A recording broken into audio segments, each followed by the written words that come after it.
All right, ladies, gentlemen, and of course that Technicolor rainbow in between. Welcome to Quarter on the Cab number 2, your online 2XKO weekly brought to you by Iron Grid. My name is Supernova, and I have the honor of getting you lovely people started this fine evening. And of course, on the mic with me, he's the leader of the bunch. You know him well. It's the one and only Tempest. How you doing tonight, sir? What's good, y'all? How's it going? Got some good 2XKO. We're about to watch some good games, and yeah, excited to commentate for the first time in like a ill minute. Yeah, no, gotta say, big day as far as 2XKO is concerned. I mean, we just got the trailer for. Why am I blanking on his name? Teemo. Thank you. So yeah, no, that it looks like a really big troll character too. So I can't wait to get my badges and gameplay. He looks sick. Yeah, no, whoever made that trailer, they knew what they were doing. That is for sure. So yeah, no, very exciting, and I'm sure for a lot of people that gave them sort of the motivation they need to get on and play this game. So of course we have a lot of people that are going to be stepping in the ring tonight, and we'll see who comes out on top. Yes, sir. First game, we got Farmer John and Gabo, so hopefully we're in there. So looks like they're both air dashing in the lobby. It's kind of funny. Like, I love that feature. It looks like the movement tech. The devs, they just know. They just know. I find myself just like randomly air dashing. Like when I'm playing too, like I just do it. A small taste of Ari in your lobby experience. Yeah, so it looks like alright, so we have Farmer John here. So we're waiting on Gabo. Yeah, so alright, they're good to go.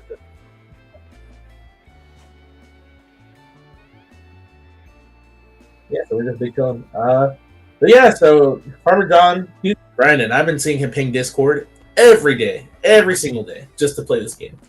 So I hope he wins. Alright, it looks like we're gonna get our game. And oh yeah, and a little ad in the corner. I signed up today for DIY. I hope to see everybody there. It's our regional, and in times like this, you know, we revert to support our regionals. So hopefully people show up and we have a good time. OS is a great venue. Of course, our other event, FNL, is in there, and it's always a great time. So hopefully this event is a great time. Oh yeah, that's a slide. Yeah, that's our every slide. So hit that link in the corner, or scan over your phone with the QR code. It has our links to literally everything. Our Twitter, Discord. I mean, you're already here, so our Twitch, but you know. You might as well. You might as well check out everything else. All right, looks like we're getting into the match here. We're getting our character selected, unless this is a button check.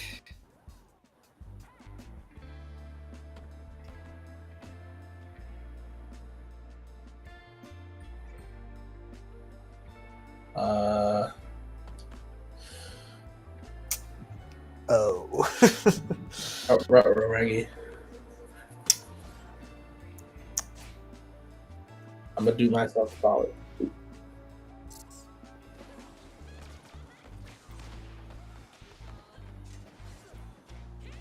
Looks like we're gonna have to do some micro commentary. Computer enhanced. Computer enhanced. Zoom in. All right, looks like we lost the burst already. It looks like Gabo spending it out. All right. Yeah, so we have Farmer John running Blitz Yasuo, and then we have Gabo repping the sisters, Vi and Jinx. Yeah, and it looks like Farmer John taking some heavy hits in game 1, and it looks like Yasuo is almost dead already, as is. Triple backdash to avoid the get-up attack. Nice little combo there to secure the KO. Oh, and we're just going to run straight in, dash punch into level 3. Why not? Just pile on the damage. Send this robot flying.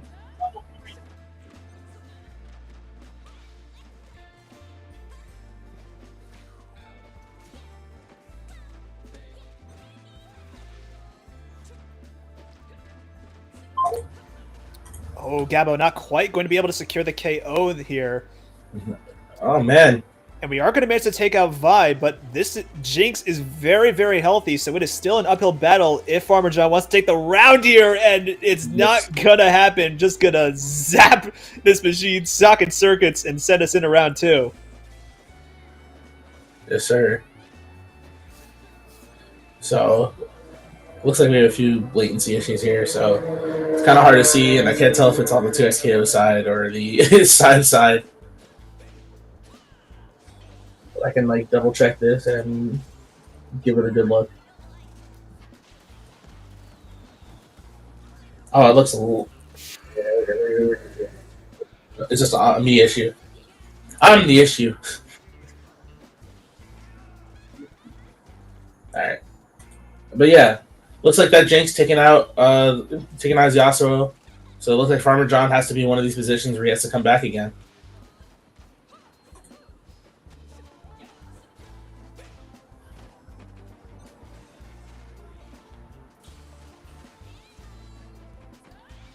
Pop and burst there, gonna deny Farmer John the combo. Yeah, it looks like Farmer John has been in this position. He's had to come back multiple times, so hopefully he's able to get it together and start playing a little bit stronger and Well, the good news is Blitzcrank not exactly a character that wants for damage, as Jinx just learned, but we're just going to do a nice little combo here with the Vi, end it off with the Pillar Super, and we're just going to send the torpedoes right afterward. With that, Gabo going up first game.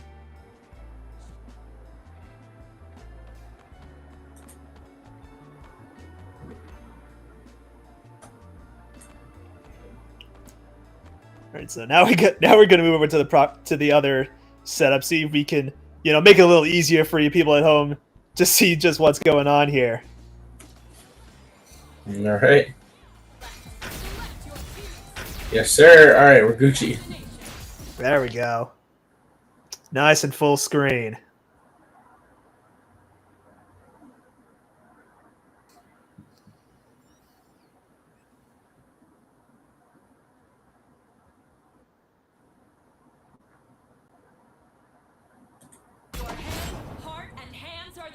Okay, there we go. So it wasn't just me. Okay, good. It looks like we're on. So looks like right away we're getting a Vi air combo into Jinx double down super. Yeah, that is going to leave Yasuo hurting. This guy has not gotten to do anything so far in the set. It looks like Farmer John hits a big run up, but gets hit by the down S2. And looks like he's getting comboed. Oh, I dropped that the same way all the time. That's unfortunate.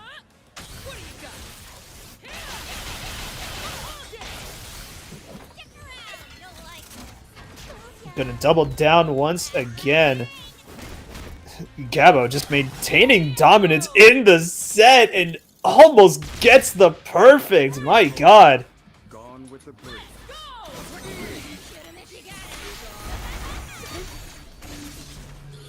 The parry, but nothing off of it, unfortunately. Looks like Farmer John goes for some mix, goes for the overhead, misses it, but gets some anti-air and gets bursted out, so it's really hard for Farmer John to find some momentum in this set, man. It's Jinx, man. It's hard. Oh, big Yasuo combo, though. Not getting with super, just gonna try to get a setup here, but Gabo gonna mash out.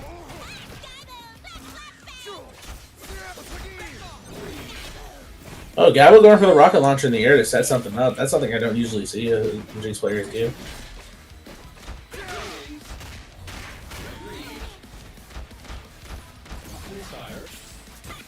Oh, goes for the command grab, but nobody home.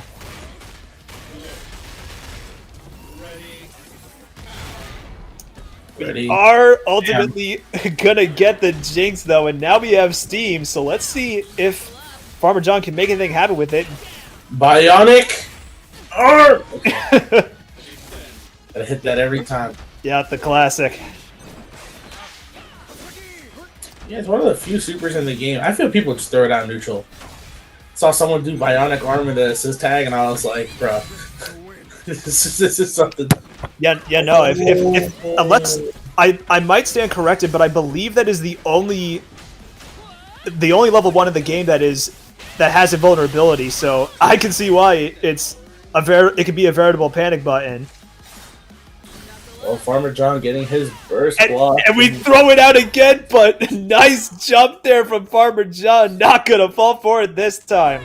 Yeah, Farmer John got his burst baited and lost his blitzcrank for it, so he got a pretty decent amount of burst back.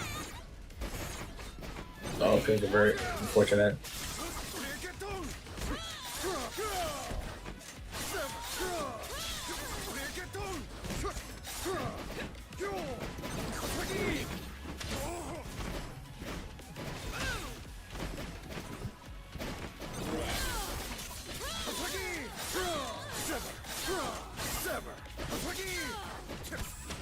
Alright. It looks like Farmer John's game plan is really just run at him. He's trying to play Street Fighter 6. He's trying to poke him. So he's dashing at him, and he's doing like medium heavy into to back S1. It's not really working out for him. He's having a really hard time opening him, other than like random stray assist calls. So we got to see if he can actually get started and do some damage. It looks like Farmer John is just fine, taking out the Vi after a blitz assist call and hitting him, but the air throw, the shimmy, Yeah, we're gonna trade characters here, and now it is both players down to their anchors in this final round.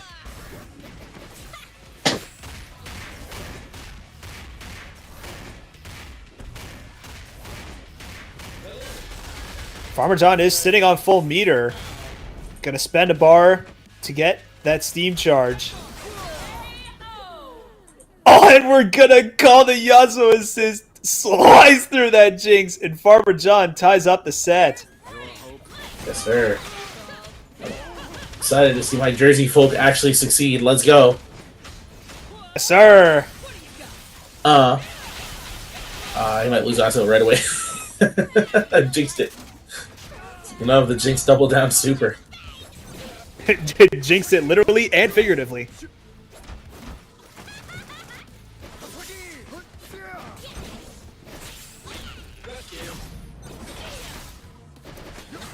Oh, Farmer John spends the burst, but unfortunately it was on the missile from Jinx, so ultimately not really going to get anything for it.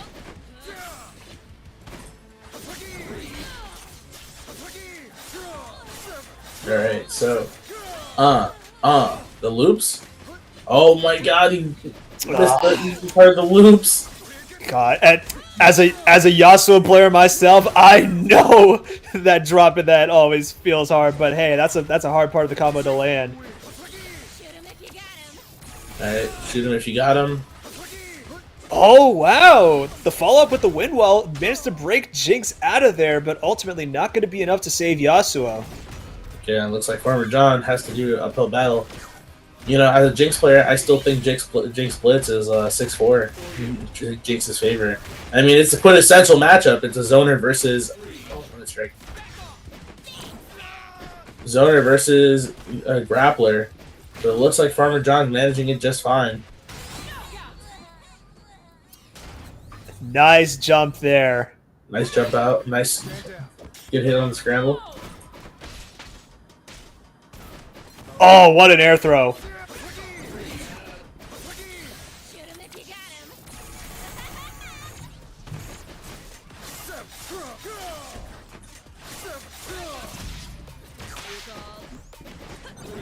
Yeah, it looks like Gabo really falling apart in this latter half of the set. Really struggling to maintain control and get his momentum back. Yeah, if Yasuo gets to play, you often do not, as Gabo is learning firsthand here.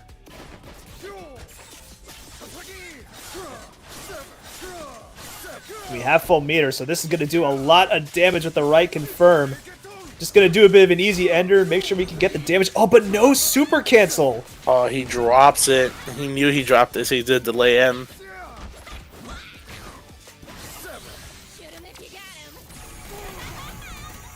Oh, he loses Yasuo at 3 bar. You could have gone for the easy stuff, John.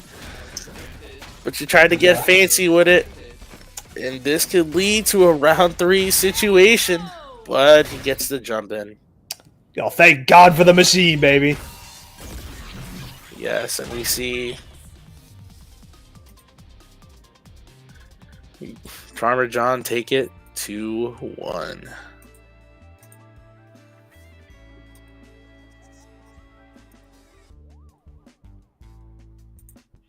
Alright, well, that was an electric set. Looks like Farmer John's going on to fight Chanclamatica, and it looks like our next set is Jomonini versus, or no, it looks like our next set is Arturius versus Estat. 2 of our local people again. Awesome. Yeah, no, Artorias, of course, an absolute threat in a plethora of games. This Grand Blue Fatal Fury, this guy can do a heck of a lot, and he is not someone you want to go up against, as I have learned firsthand. Yes, sir. And Arturius is also a demon in Guilty Gear. He used to terrorize me. That's right. That's his most memorable terrorization or terror for me.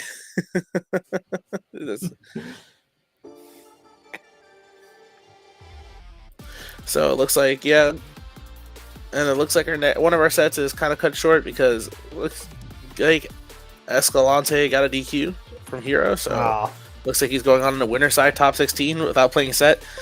You love to see it. Online brackets, guys. I mean, it happens. It happens. The TO habits, they're hard to get over, you always be looking at the bracket, you're always like hunching over, you're always trying to make sure everything is running. Like it's just habits, man, like it doesn't matter where you are. I could be like at my real job, and if the tournament's going on, I'm looking at it like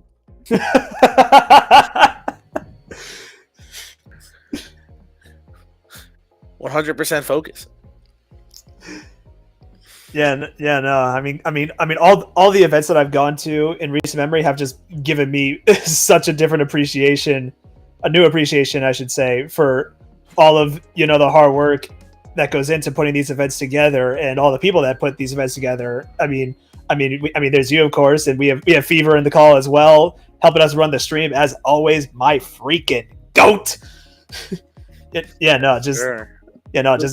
really getting new perspective when you're actually go to these events and see how it all goes together. So of course I have to give my shout out to the entire Iron Grid team for helping so many awesome events like this go through. Thank you.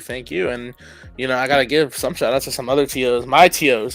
Shout outs to Next Level and Henry Sen. I was my local for a very long time, for years, and I appreciate everything he's always done for us, and he's the reason this exists to some degree. So you know what, you gotta give respect, put respect on that name.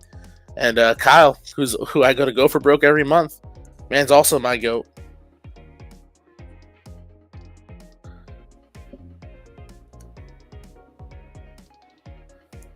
All right, it looks like we got Arturius.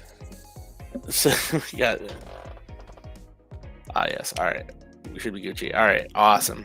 Okay, they went to the right setup right away. Yeah, I was nervous, man. I was like, we might have to enhance again.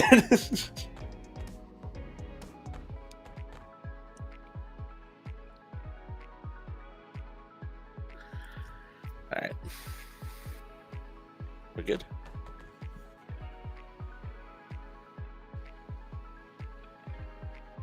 Just press A button, X button. Come on. All right, we're good. All right, awesome. All right, boom. All right, we got Yasuo Echo versus Yasuo Echoes. Dog. There's 2 of them. There's 2 of them. Oh my god. This is gonna be the matchup all time. One's on Double Down, one's on Freestyle. So we'll see how that goes. Oh, they're both on Freestyle. Man, we net decking. This is the card game era, bro. Like. S-Dot immediately cashed at level 1, but not able to get much off of it.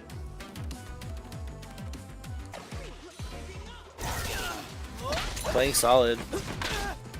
Dang, Artorias not landing the confirm either.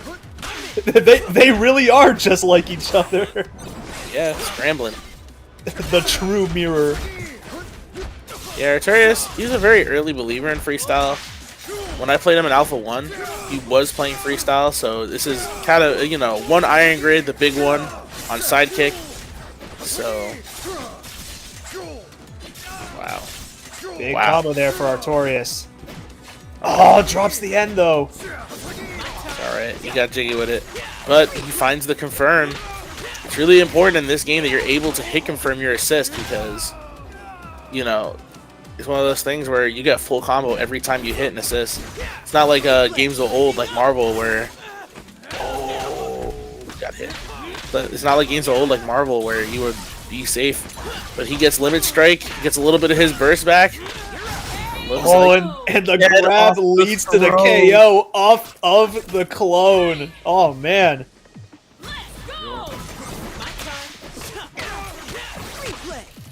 Wow, what a mix-up there. You know, sending Yasuo over Esdod's head so we could open him up with Echo. That was smart.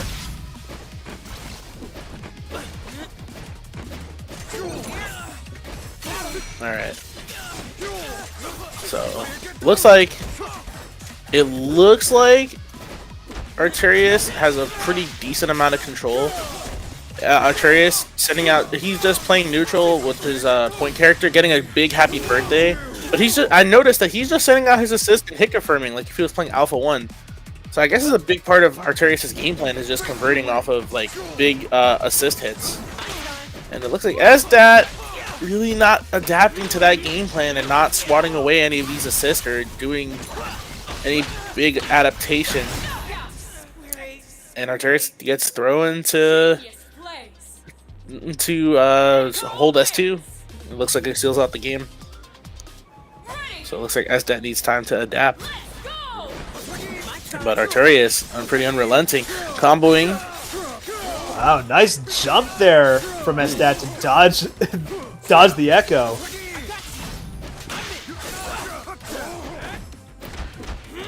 Wow.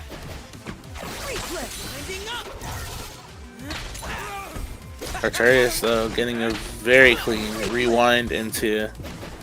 Yeah, there we go. We get the Super 1 confirmed this time. Not like this? Oh, okay. We almost had to blow out the candles and sing happy birthday, guys. So nice jump 2H though from Esdat. Doing a really good job.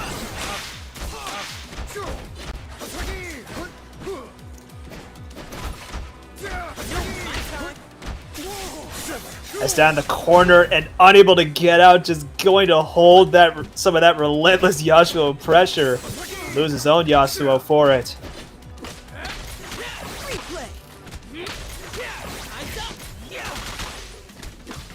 Wow.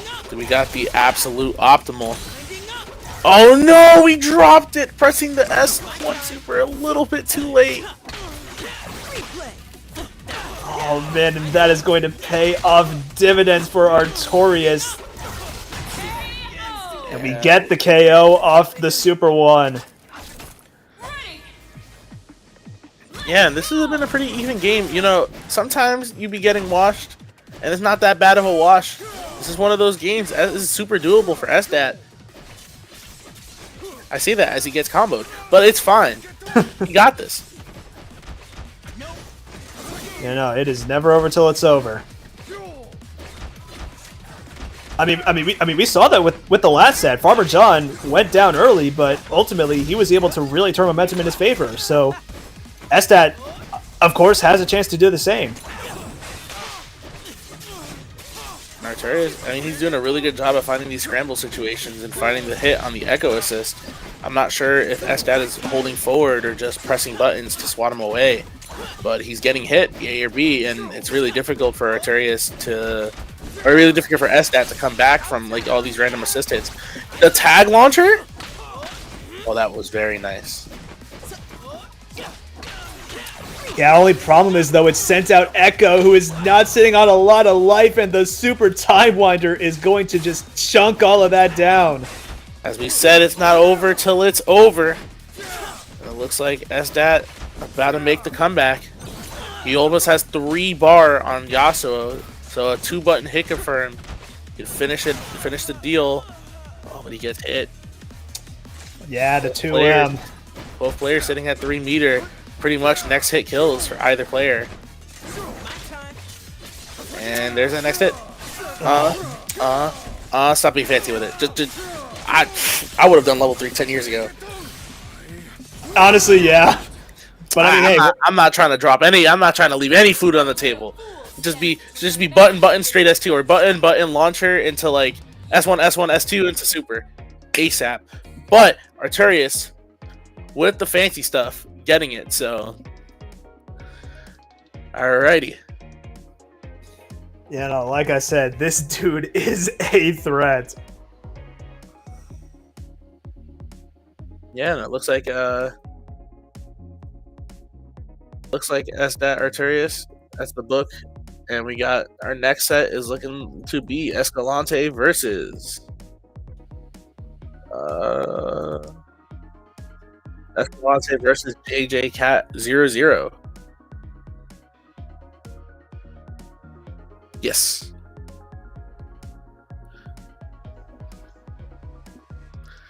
All right. So you should be Big Gucci to start up.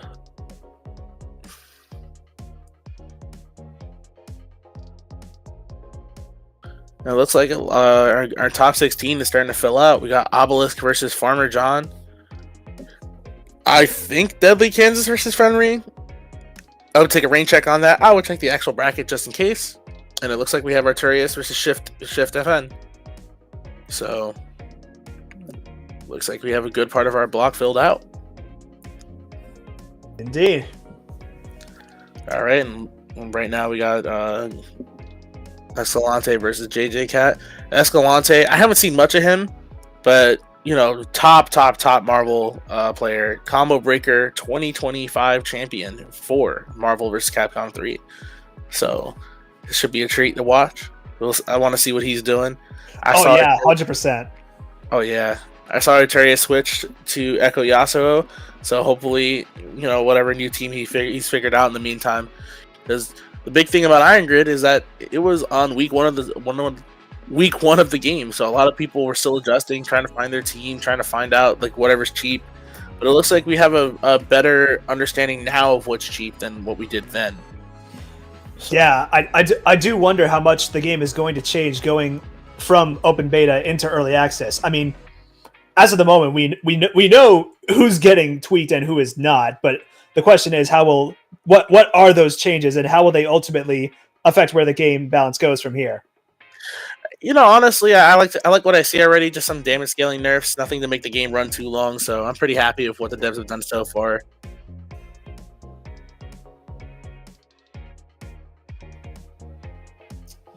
Yeah, no, that has been one of the big sticking points in terms of the history of this game. You know, the whole. I remember back around the time of Alpha 1, there was the whole our combo's too long conversation. Man, I'm trying to hear that. I'm trying to watch someone get like looped, bro. I'm trying to watch a THC from left to right of the screen. Like, I'm a pretty hardcore player, so I got it, bro. You know, like it's alright for me. You know, I played Battle for the Grid, so I've watched. Oh God! Yeah, I've watched people get 100 hitted. So. Yeah. Oh man. Yeah. No. The combos in that game. Something else, to say the least. Yes, sir. My team was Adam Jen and I'm blanking, and Rita. My bad. You just have one of those moments. You know what you're saying. You have the characters facing your head, and you're like. I mean, that literally happened with me with Teemo at the start of this, so I am in no position to talk. All right. All right, we have our players set up and ready to go, though. Echo Jinx. Here we go. Hey, looks like we got a lot of Jinx. Sidekick Jinx? Wow. You know, Oh, This is a team I've thought about, so I'm actually really excited to see this in progress. interesting. Yeah, it looks like Sidekick Jinxie Blitzcrank. And you know, so I don't know if you guys watched CDN's tier list video, but you know, he's kind of right. Blitzcrank does bring a lot of characters a tier above what they're supposed to be. And at Iron Grid, we saw that Sidekick is a very powerful fuse. Dare I say, extremely powerful fuse. Because it gives you all the benefits of running Blitzcrank without actually having to play Blitzcrank. So, Yeah, no, the level of screen control that certain characters can be granted with those grapples obviously cannot be understated. yeah, and it looks like JCat is having a really hard time getting started. So, we'll see if they can get started. Jinx Super Tag, a very oppressive strategy. Very strong in this current meta, and you know, it's very hard to get out of, especially with the variance on the amount of Jinx Super Tag mix-ups. You know, it's not like you can just lab how to not get mixed by Jinx Super Tag. You would have to go to each character in the roster and figure out their individual mix-ups. Just like Echo, you see here, he just ran up and did overhead. So that's a true four-way mix-up. Nice reversal there from JCat, but not sitting on a lot of life here. Oh, Gonna double down here, and it is going to work. I was skeptical. Oh, the counter mashes, and you're dead. Wait. No, I'm gonna hold my tongue. Okay, you are dead. Okay, all right. I know my character. All right. Don't worry. Your Sage Jam channel points are safe. Oh, he just died. Oh wait, no. Okay, all right. Yeah, no, not quite.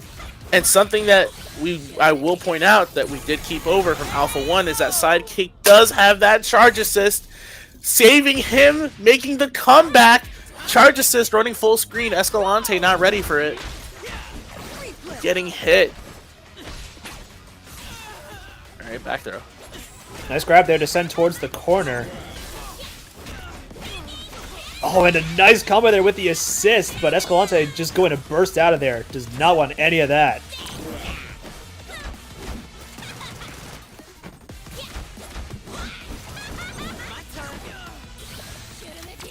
Alright, JCat. Jumping. Big, Oh, the happy birthday! Yeah, what a big anti-air. And it looks like JCat's about between having Jinx zoning and charge assist. Oh wait, that might catch a backdash. No, it does not, and he blocks the overhead, and he's out. He's out of prison. Well, Escalante unfortunately jumped himself into the corner, and Echo is living on a prayer. Fortunately, we're able to get him out. We're going to do a nice little combo here together with the Fireworks Super. Punishes Escalante for zoning a little bit. Nice jump in there, but we're just going to pop the Fury. Oh, man, Try to Fury. save the round. Fury looking kind of spooky right now. Rutro. Doesn't take much. Just takes one good hit for you to get a nice dash in a 50-50. Looking pretty concerning here, and he gets hit by the blitz assist, but no conversion. Just chooses to run away.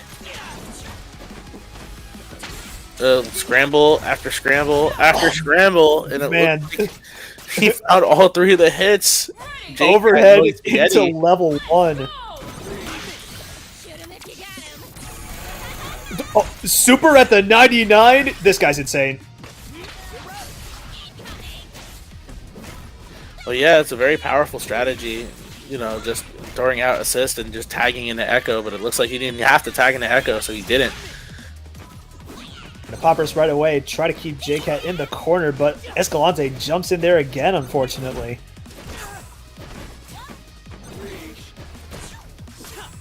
Yeah, Escalante has been jumping a lot of these blitz assists. It looks like he hasn't been scammed.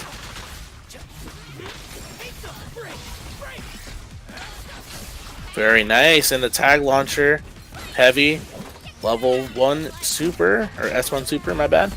Boom. Yeah, what a combo there from Escalante.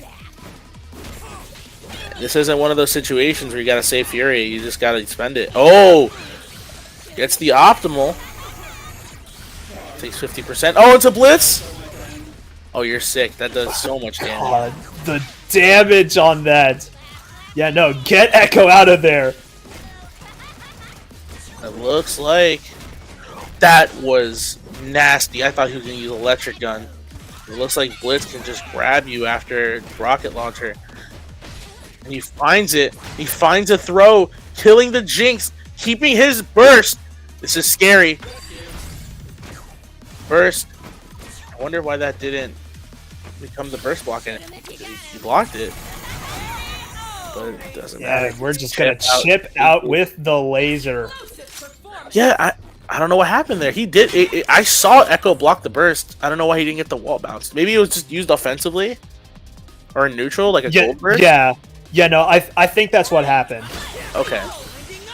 Well, doesn't matter now. Escalante getting the first hit, playing way more aggressive than he was game one. Not trying to mess around with zoning or anything. He's just trying to stay in. Getting hit though.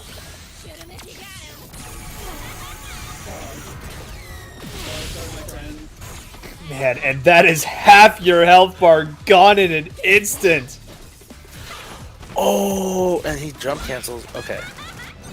This is going to be a very hard spot for Escalante to come back from. Oh, he pops the Fury. Maybe it might be a little bit easier. The next combo actually lands. And you shoot him if you got him. Scaling. Trying to do the longest combo he possibly can. Try to get out that Fury. But this looks to be it. A nice combo here with the Echo. Probably gonna have to double down in order to secure the KO, but it certainly looks doable. I think Steph. Yeah. Yeah, there we go. That was completely optimal on Escalante's part. Very nice. Starting with Echo. Yeah, he's not doing Ronstar Jinx S2 super. He's just playing neutral. And it looks to be a lot better for Escalante because one, he's holding his burst, and two, it looks like every hit he's getting is mattering. Yeah, ultimately fighting the zoning war here with the Jinx mirror is likely to be a losing battle, considering since JCat is running Psychic, of course, you have the bigger health, you have the bigger damage, so any trades are not likely to work out in your favor. You also have a tool in the zoning war that not many other characters have, which is charge assist, where you have the character run at them and just do their assist. So I wonder if uniquely he has an edge, but it looks like Escalante's proving that that's not really going to make that big of a difference. Rewind. Yeah, nice pickup there. Oh, he's shooting him if he got some. The burst pop, I guess preemptive burst pop.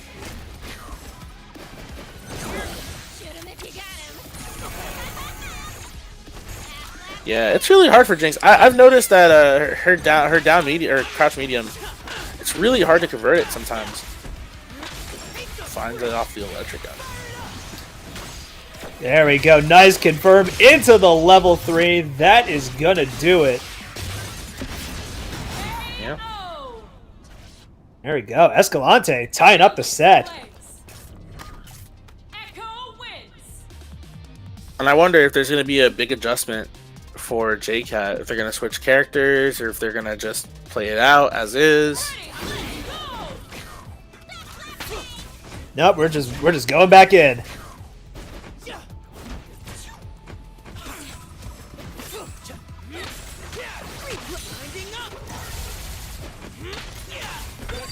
I mean, as we've seen, both players are certainly capable of taking this set. So the question is, will the adaptations Escalante got in game 2 be enough, or will JCat be able to respond and figure out how to work past it? Yeah, and it looks like he's doing a pretty okay job, but he's getting hit a lot by this stray zoning, and it's looking really hard for him to come back. He has 3 bar, but doesn't look like he can really do anything with it. Yeah, that level 1 should be the KO, and it is. Yeah. That's hard. Hard to come back from stuff like that, because you really you at the half health point, especially in things like sidekick, which I have experimented with sidekick Yasuo after Iron Grid. It's really hard to come back when you're like, oh, I have half health and you know I don't have burst anytime soon because I used it. And when the player across from you is just better, sometimes it's just hard to find your opening. Escalante blocking it completely out, but gets tick thrown. He gets the burst block. Oh no! Oh, JCat not able to really get much off of it though. Yeah, I think they got a dash back by accident because that didn't look like it was on purpose, and it dropped them the combo. Ultimately, might have lost them the round because now Echo's alive.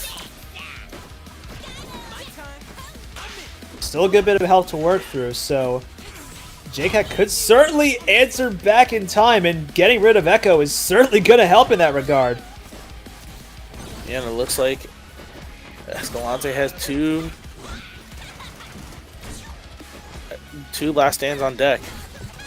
Let's see if he... Okay, I think that's game. Not quite. We build up Fury just in time. Oh, but a nice match from Escalante. Not Oh, the super's not quite going to be enough just yet.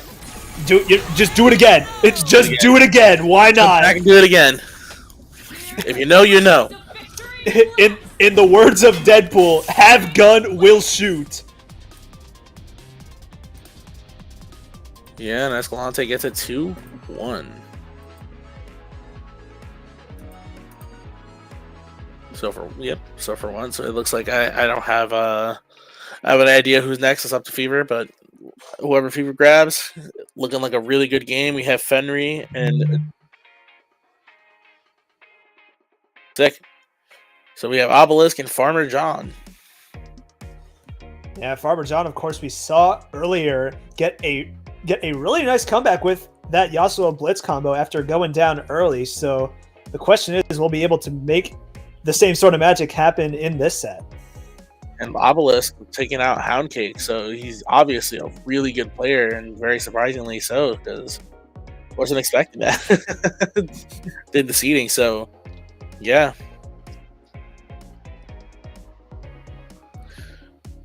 So we always got the awkward moment in between games where we're waiting for players to hop on to the cabs and stuff, and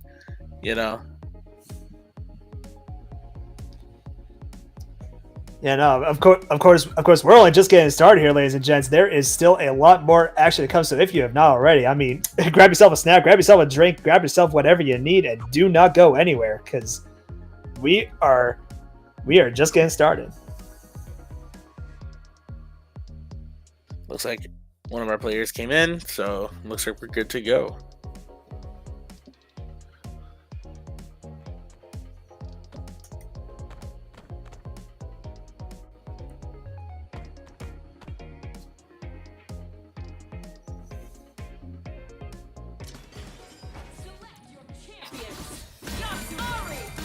There we go. So, once again, we have Farmer John locking in that Yasuo Blitzcrank. And it looks like we have our first appearance of Ahri, though, for the night on the other side.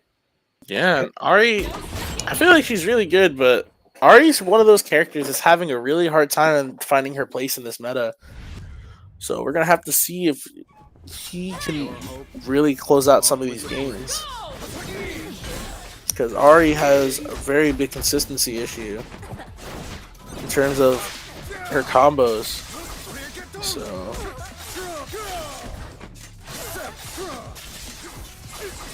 oh my god, I have never seen that sort of routing before. I didn't know you could make it work like that.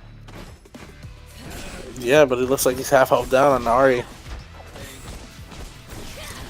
Oh, the overhead into the combo. The Ahri classic. I'm just gonna cash out. Get the full level 1 combo.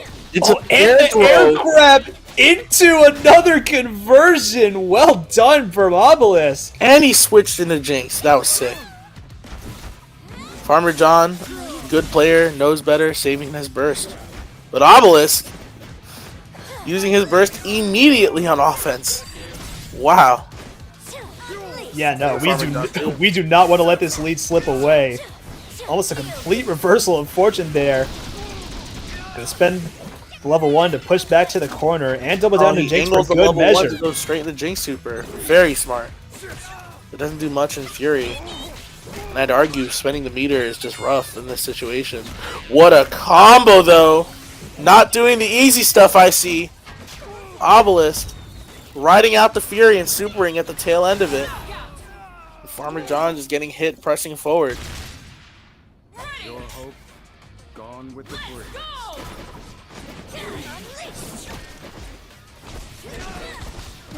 Oh my god. Obelisk had all day to get that confirmed. Oh, gonna drop the level 1 though. I mean, that was a hard combo. And again, you know, what I was talking about earlier, Ari. It's really hard to come back with Ari once you're getting hit.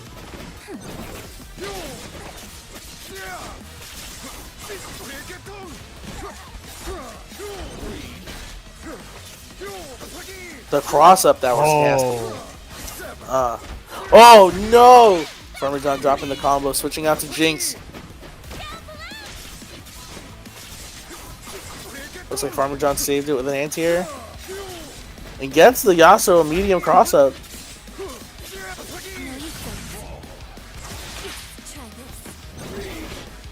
And poor timing on the level 1, unfortunately, and Obelisk going to spend burst to make sure that Jinx does not have to hold that.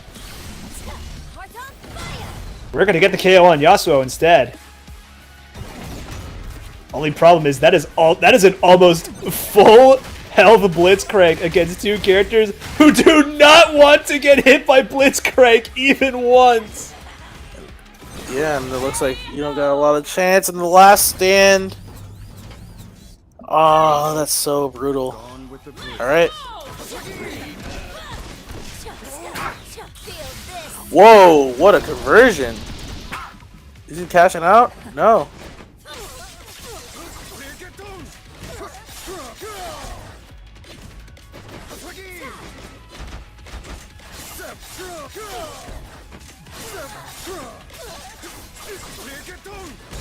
Nice confirm there off of the air ass too.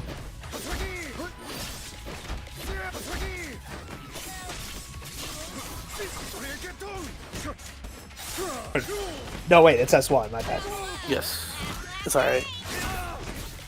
But looks like Farmer John having a really hard time finding his footing.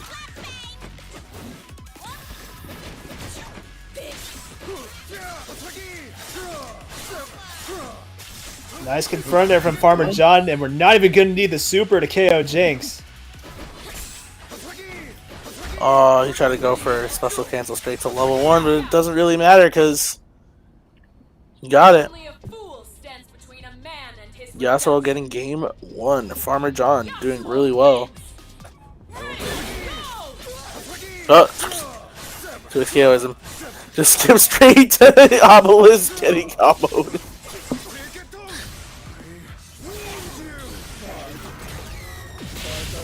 And we're just going to double down, get every last bit of damage we can. Oh, good challenge, though, on the command grab. Farmer John going straight for a big super.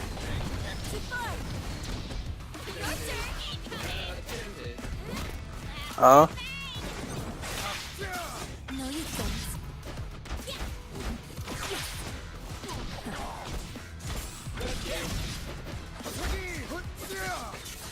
Farmer John gonna spend burst, but keep Yasuo in.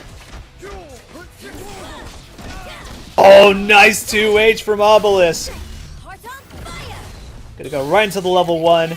Double down to get Ari out of there. That is gonna leave Yasuo in a precarious situation, to be sure.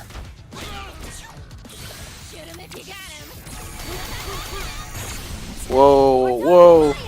The parry? Oh, he missed the parry. I was gonna say, you're gonna reenact the Teemo trailer there, buddy? Oh. Farmer John getting hit. Man. Obelisk missing the Jinx trap, going for throw, whiffing.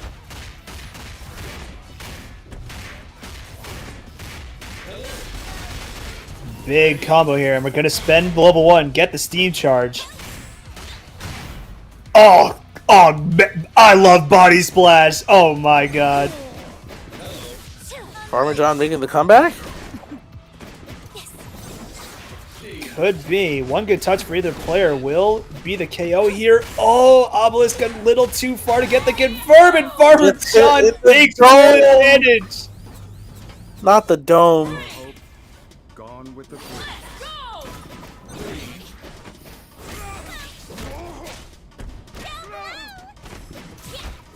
Alright, this is set point for Farmer John. Obelisk has a lot of work to do, but definitely some life in him yet, I'm sure.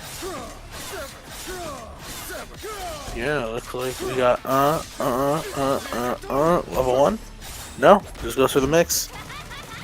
But it looks like Obelisk scrambled out and just pressed jump light. The classic, the tag fighter. Whoa, that was cool.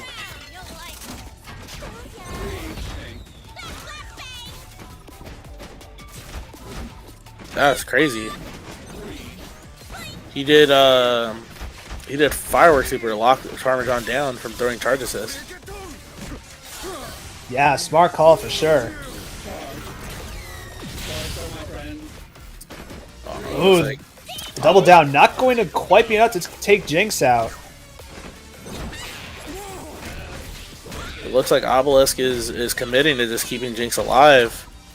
But you know what? It's going well for him because he knows Farmer John is gonna roll out apparently. The throw confirmed into the drum. That was sick. Gets the Yasuo. Shoot him if you got him. The cross up. That's so hard to deal with. Your hope gone with the breeze.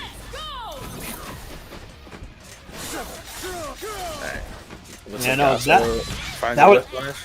That was some amazing play from Obelisk just now. Jinx was on a shrivel of life, but managed to play well enough to get all the way back for the win. No need to switch out to Ahri. Oh, it doesn't look Very like Jinx is nice. going to be living now, though, because we're going to get a big combo off of the whipped parry.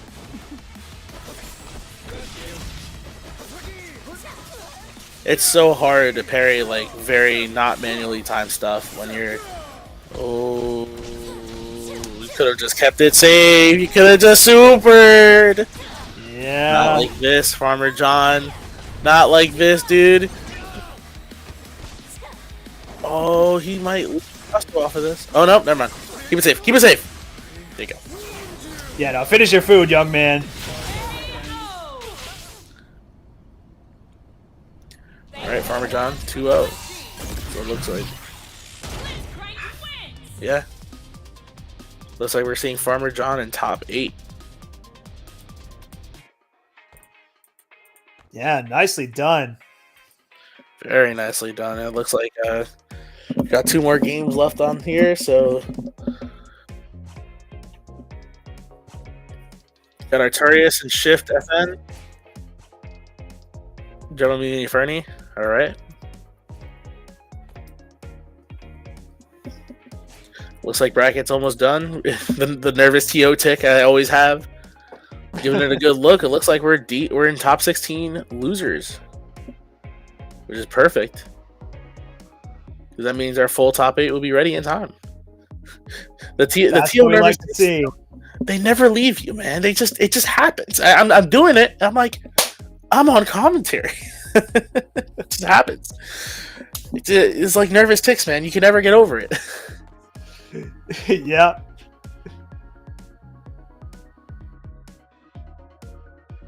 Yeah, and then we haven't been affected. But yeah, man, I gotta get that. I gotta get a rubber band, man. I gotta flick every time I know I'm doing my nervous ticks, man. Like something. You know, just like a fidget toy or something. A fidget toy, yeah.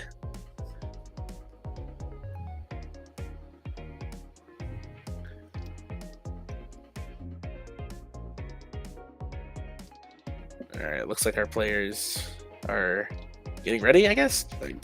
Are they in here or there's like 5 people in here? Oh no, they are. What? Befuddled. All right, we're good. We're Gucci.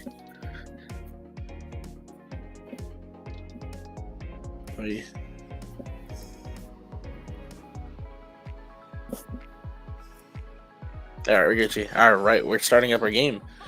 So let's see what we got here. Darius, Alawi, my team. Alrighty. Yeah, I play a little allowing myself. I'm excited to see what's going on here.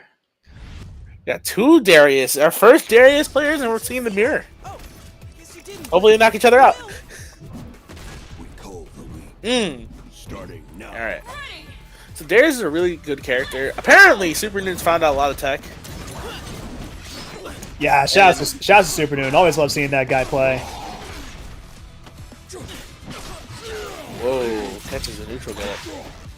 Don't know what Fenry was trying there. Looks like they get hit.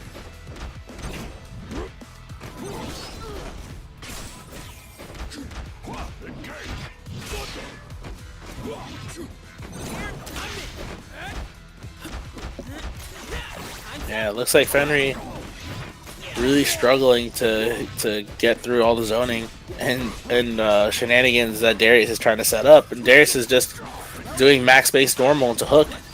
And Hook's a really hard mechanic to go through because Hook doesn't interact with the system mechanics. And Bleed. Big 2H there from Alawi, and that's going to secure the kill on Echo. Did he just press tag into anti-air? My man is playing out of his mind. What? Oh, he's dead. Yeah. Amazing. Amazing first round from John Manini.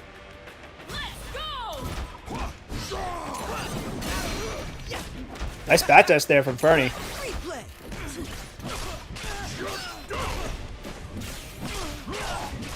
Oh, we're going to need a big combo from Darius, though. Oh, and goes for the grab, but not quite timed enough.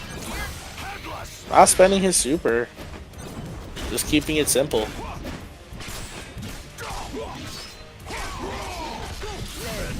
You know, this team has a ton of synergy with Alawi assists, so I'm curious to see. Because Alawi gives Darius a lot of things, like making him do a full super in the corner without having the side swap. But we get the side swap as I'm saying it.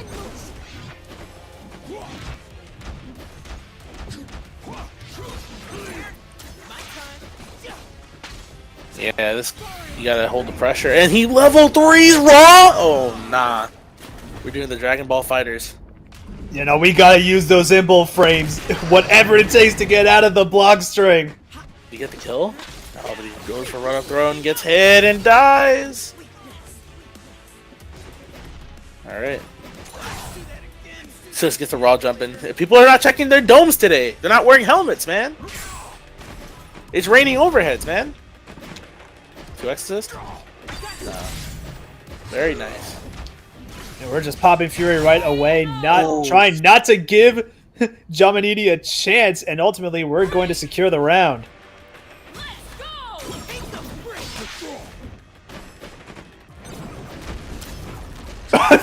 the double back jump! He's not trying to have it. He's not trying to hold that. Neither of them were. The run up hook into tag. Okay. Oh, he saves his tentacles. Oh, he goes. Okay, so that was interesting. So he kept a tentacle out.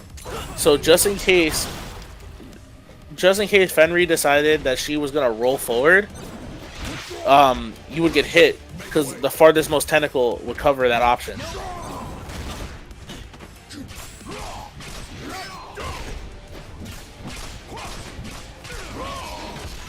A lot of damage from Darius there. No headless though. Oh, not gonna need the super though. They got the axe.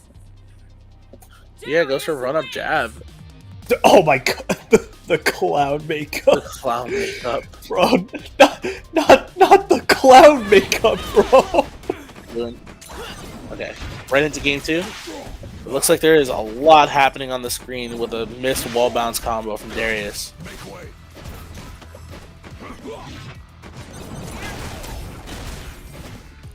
Whoa! I've never seen Alawi 2x assist limit strike like that. That was nuts. I wonder if that's something You could do. Oh well, okay. Well, he's dead, so not gonna see much else of Darius. Oh wow, Jamaniti just jumping in, but unfortunately getting a 2H for his troubles. Oh, he's doing the full combo on Darius. I just noticed.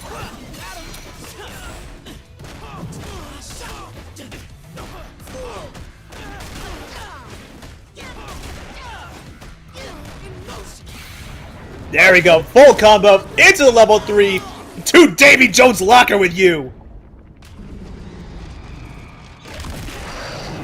Ooh. KO. Alright. Let's see if Henry can make an adjustment. Yeah, Team Super Noon, I think this team is really good. But I think it oh, he went for the hook. That was a lot of scaling to go for hook there. With a lot of decay. But yeah, I think this team is obviously Team Super Noon is really strong, but I'm not sure if Henry's quite taking advantage what makes it very strong. Because this team does have a lot to it, a lot of moving parts, and you have to be absolutely perfect at your echo. Gets whip punished. Misses the second part of the whip punish because she called tag. What a great switch there to Echo.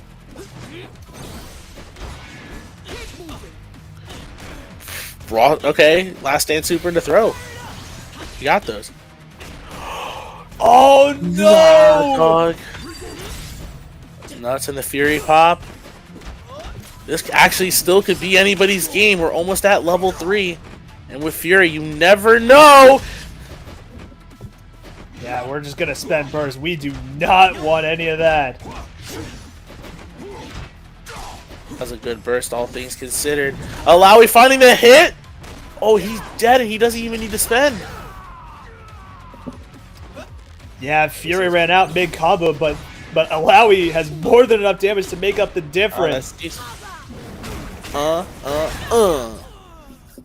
Died. Looks like Jamanami gets it. Yeah, Alawi with the clutch. You love to see it. Alawi's so strong this patch. You know, I've seen a lot of people like use her as their anchor, and you're just scraping the surface a lot of the time of what the character can do. So, yeah. So we got Arturius versus Shift FN. So our next set. Sir, looks like our last game, so yeah, I mean, hopefully it'll be a good one. I mean, of course, we saw Artorias go on an absolute tear earlier, so we'll have to see if that holds up here.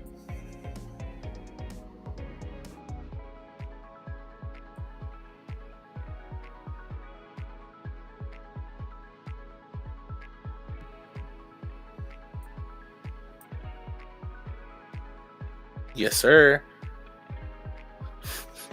The TO experience. I'm getting very angry messages right now. Double bracketing.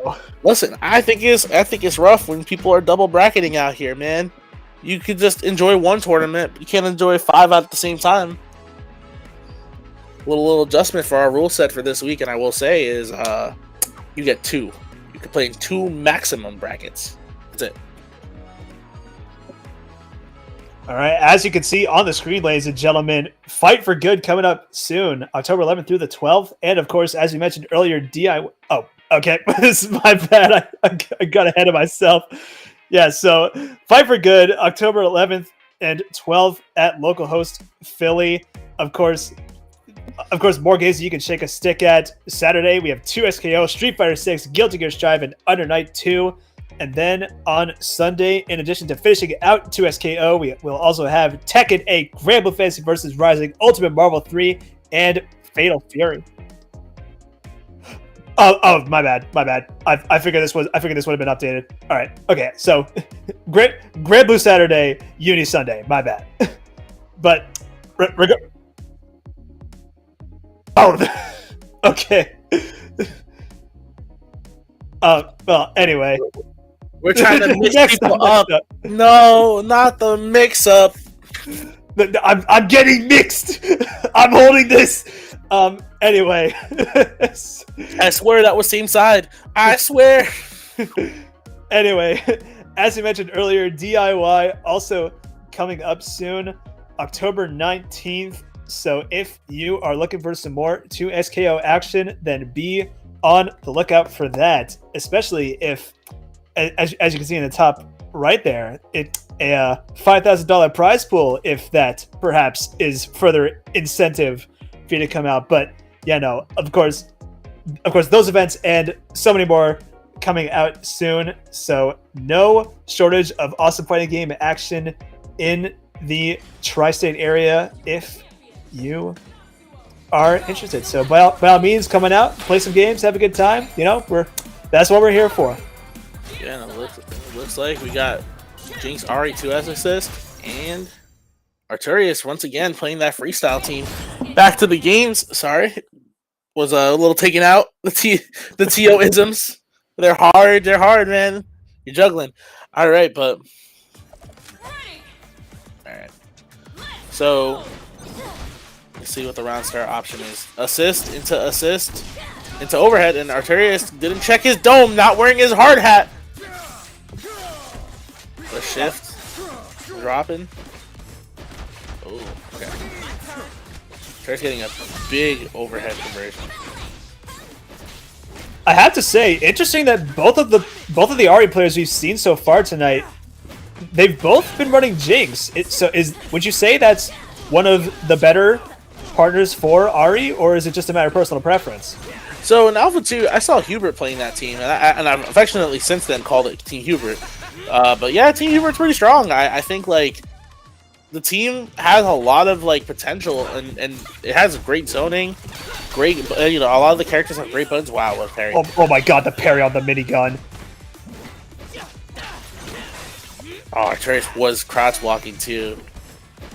Could have reacted any number of ways. He could have reacted to level 3, or just walking back. Just rips level 3? Oh my god. Don't know what Arturius is doing there, but at least he's being efficient with the meter, and he gets overheaded. No.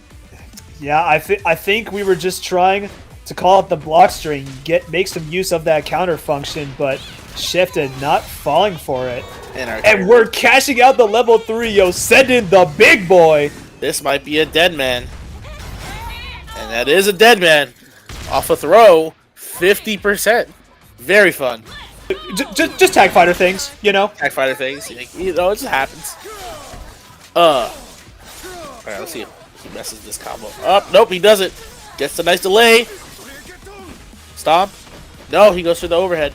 Or not the overhead, the jump H. Cross up. That's cheap. Arturius hasn't. Oh, that's a projectile ball. Arturius really hasn't taken advantage of the freestyle shenanigans yet. He's mostly been playing better, but at a disadvantage for the most part. Oh, happy birthday. That is a 2XKO. Look at that. They said the title of the game. Mom, look, I'm on the camera. Damn, that was a sick 2XKO too.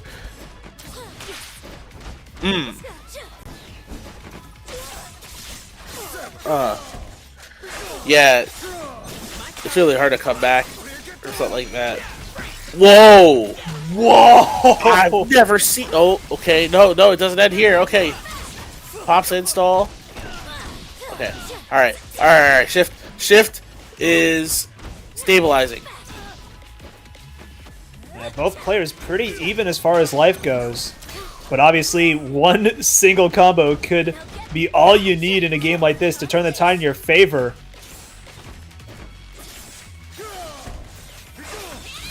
Oh, what a delay there on the stance from Arturius, but oh wow. For a moment it seems like Shifted was going to get momentum back with the burst, but ultimately Arturius able to catch Ari.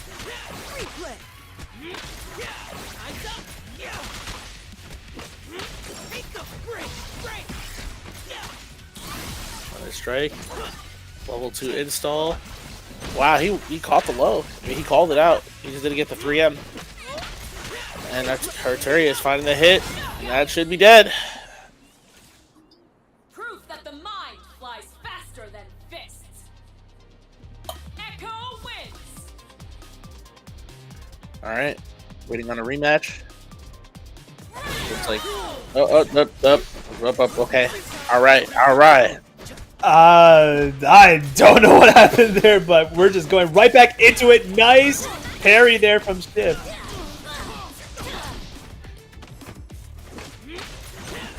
Finds the hit on Arturius' part. Gets full conversion. Yeah, great patience there from Artorias, waiting for Ari to finish her movement shenanigans and just pressing a button at the right time. Drops the combo. Yeah, we're still pretty early in. Oh, what a parry! I was gonna say we're still pretty early in 2XKO, so you're seeing a lot of combo drops, a lot of scrambles, like early Marvel. No one's gonna be completely optimal all the time. Yeah, especially with a character like Yasuo, because boy, that guy's optimal stuff is tricky. Tag launcher. Wow, Trey's really going for it. Both characters have 3 meters, so any hit from Arturia's kills.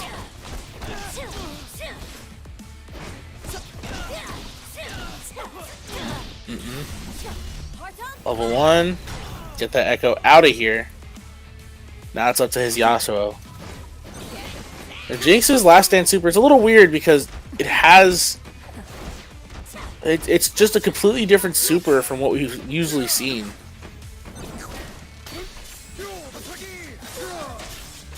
Alright. This could be dead. Keep it simple. It definitely Keep it is. simple. We almost didn't even need the level 3. Face the wind. Yeah, Alright. we're slicing the moon because that's what samurais do. Looks like Shift gets his burst back. So, see how this goes. Just gonna spend it right away. Trying to make sure we don't hold any early combos like this one right here. And now you have no way of getting out bar a drop from Artorias. Limited strike.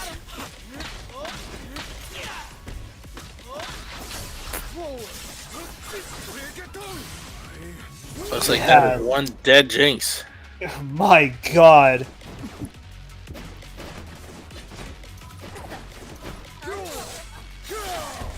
Oof. What an anti-air. Whoa. Arturia is trying to go for that crazy conversion, but I wonder if the decay is really affecting him. The sandwich into the mix-up? Oh, there we go. Now Artorias is thinking with freestyle.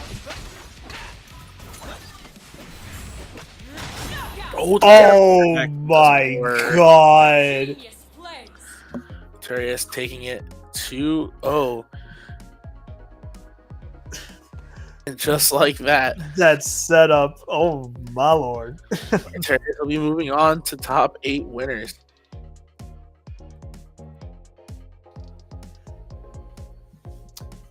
Yeah, no. So, Senors. What a happy birthday there. And then of course you had that first round at the end of this last game where after Shift had spent their burst, Artorias was able to just lock Jinx down in the corner, and 2 combos were enough to just send her packing. Yeah, no, very impressive stuff from Artorias. Yep, this is the last set before top 8, so it comes. Our time has come for our block. Can't speak today. I am stumbling over my words. This is definitely not going on the reel. Boy, do I feel that. But hey, it happens to the best of us, you know?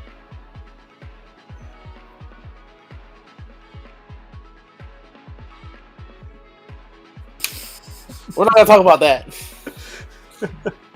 Alrighty. I'll get you guys. I'll just Tempest out. Supernova. Take us out of here. Yep, so that's going to do it for our block. But of course, do not go anywhere because we have top 8 coming up in just a moment. So do not go anywhere because we have more awesome 2SKO action right after this.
pain for him. Free love is too pain for him. Free love is too pain for him. Pain for him. Free love is too pain for him. Free love is too pain for him. Free love is too pain for him. Pain for him. Understand the thing, understand the concept, understand the thing, understand the concept, understand the thing, understand the concept, understand the thing, understand the concept, understand the concept of love, understand the concept of love, understand the concept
overwhelmed by the pain so laid down. Counting the stars, I drift off.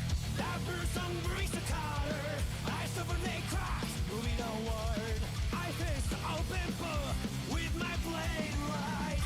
Regret down, facing countless times. Can't be stopped the fire. That is my course, race the pride. There was a night like steel, unbending every strain. His last, his mighty state. Pound the ground, the scales fall blind, hit the road. Pound the ground, march of the shock. Down on your steel.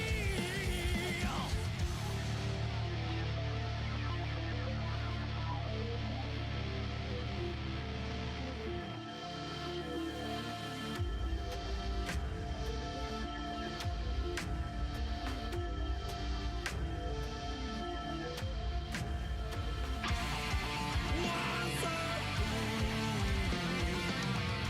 I lead the way.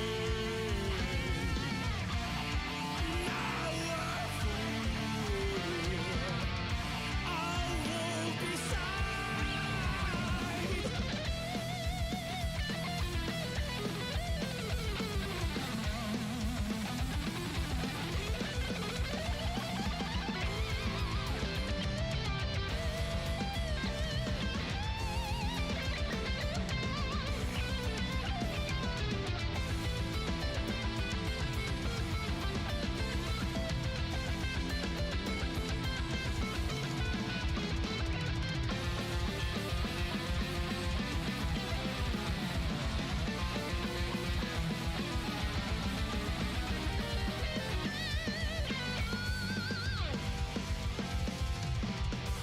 Ring the town, facing countless times. Can't be stopped the fire. That is my core strength to pride. Like a knight of steel, stand right. Like thunders with a human heart of compassion. A battle smile, honest and pure. Let that be your guide. Pound the ground, the scales fall blind, hit the road. Pound the ground, march of the shock. Change what doesn't change. Change what doesn't change.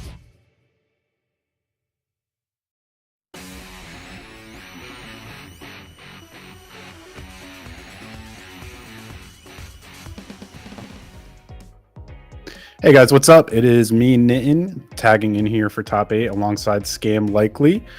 We got week 2 here of Quarter on the Cab. Yes, sir. and we got some banger matches coming up. Who are we looking forward to seeing most today? I mean, I saw some names, dude. I was looking at this bracket. Oh, that's what I'm saying. Two names that I've heard before.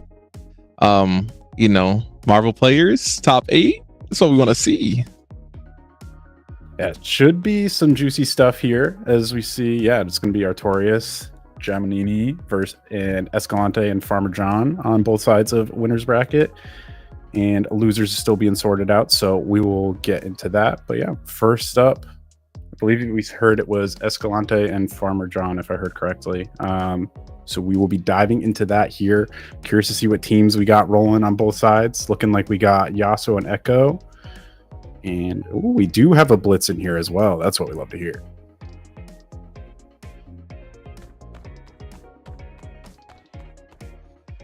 Yeah, I think Yasuo Blitz is very strong for the amount of effort you have to put in. Yeah, 100%. Yasuo obviously has so much flexibility right now. Very strong in the meta, able to pick off a ton of stray hits, a lot of solo mix potential, and can definitely lead into a lot of scary situations with Blitz getting into those 50-50. So curious to see those routes. It's actually not a team comp I've watched too much of. Usually when I see Blitz, it's alongside like Echo, Jinx, or Alawi. So should be fun to check out here. And it's always fun to watch Team Time Bomb as well. So definitely will be a sick first match to start up with.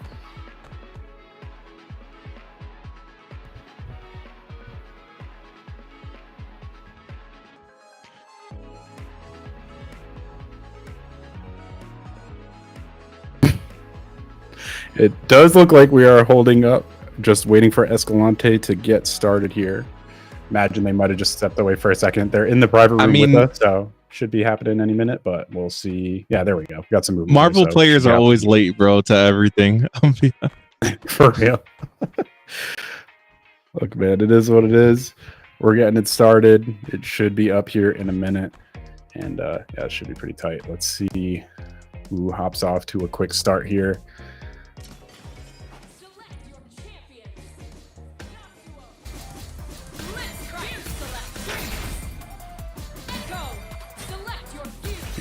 All right, we got teams getting locked in. I see terrible color matching here on Escalante's side of things. I don't know if that's intentional to be an eyesore or if it's just a byproduct of how much currency they have available, but that ain't the look.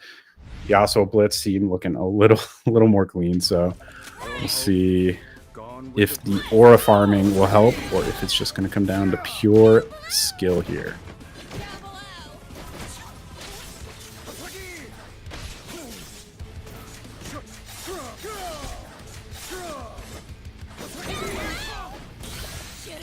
Immediately a little scrambly, but we are into the Jinx situation, rocking that beam super. Able to not get too much work off of that, and now going to be working their way back out of the corner. The missile is going to keep Blitz away here momentarily, as Yasuo able to get a quick hit, but the tag out is going to work out. Let's see here. Nice little dash up. And the teleport rewind is going to come into play. Lots of stray hits here. No big confirms. This could be a big one here with Happy Birthday, but no. We're dropping that a couple hits in. Definitely a bit of a spaghetti first round here for winner side top 8. Could be a little bit of just getting settled in here as the pressure picks up a little bit. Obviously, you want to climb up that ranking. Show off on the top 8 graphic later on tonight. We'll see here. The first dead character is going to be the Yasuo of Farmer John. Escalante taking a bit of a lead. And now we do have the classic Echo set up. Actually, it was looking a little jank there, but able to... I'm not sure if that was the intentional route. Looked a little bit like that normal Sonic Box setup, but had to kind of react on the fly, use the tag launcher here to get Jinx in. Now back to a bit of pressure on this Blitz that is able to find a gap in the block string. This isn't going to be a ton. It will be enough to kill, even with the parry scaling, with no break on deck here for Escalante. So we will have one character apiece. Fury on deck for Blitz. Let's see. This is a scary spot to be in. Immediately, just like that, with the Yasuo assist, able to secure round 1 after what looked like a rough start. Good stuff here out of Farmer John.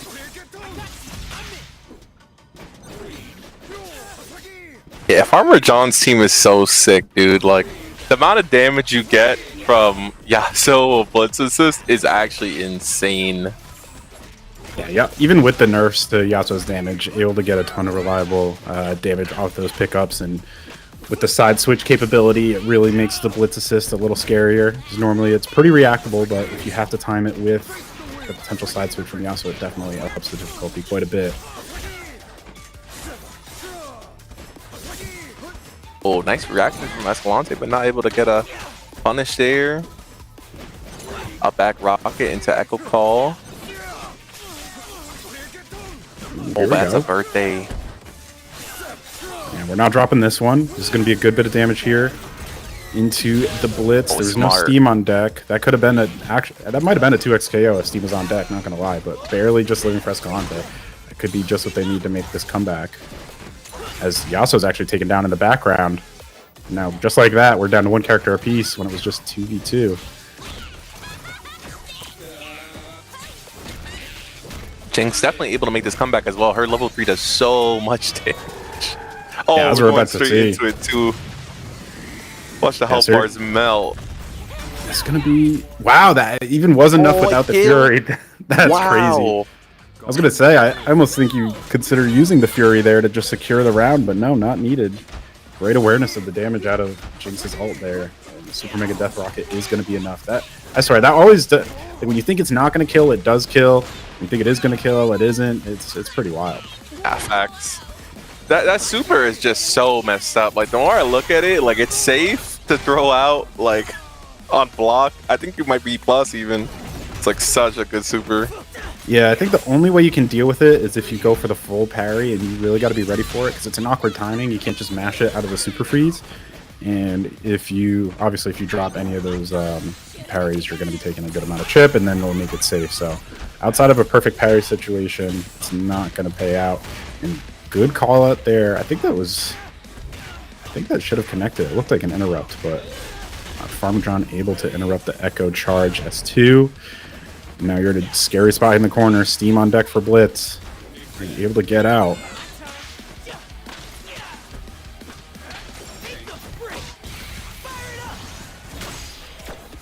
Looks like, yeah, just like that. Able to turn the tide here a bit. There's going to be a good bit of damage out onto Blitz. Should be hanging on to life by a thread. Fury on the table as we're in the final round here, so kind of have to spend Fury almost proactively. You might not have time to react if you get hit once. Now, especially with this chip damage, I think. Yeah. I think they were trying to look into a block string pickup or something, maybe to activate it safely. Maybe activating a neutral is a little scary, but not able to get that opportunity, and game one's going to go the way of Escalante.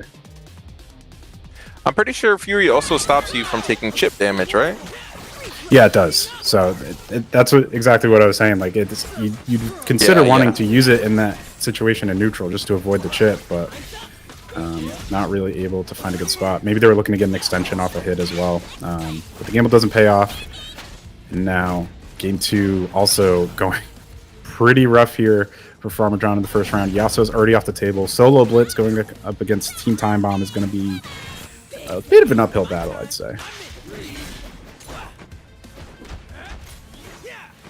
Yeah, this is the problem, truthfully, with Blitz teams is solo Blitz is tough to make work, like with the comeback, you know? Because like he could do it 1v1 for sure, but fighting two characters is a tough spot for Blitz to be in. Yeah, exactly. Having that longer cooldown on assist makes his neutral a lot tougher to get in. And luckily, if he does get an opening, he usually can kind of get into those reset situations into 50-50s and make it a bit of a snowball situation, but it's really getting that first hit can be really difficult. And you see round one is going to go the way of Escalante as we get to watch Super Mega Death Rocket one more time. No question in that time. That's going to kill. Now we're facing set point after what looked like a pretty even set to start. Kind of starting to lose control here a little bit for Farmjohn. As I say that, though, they are able to get a pickup here with the handshake tag. Good reaction check.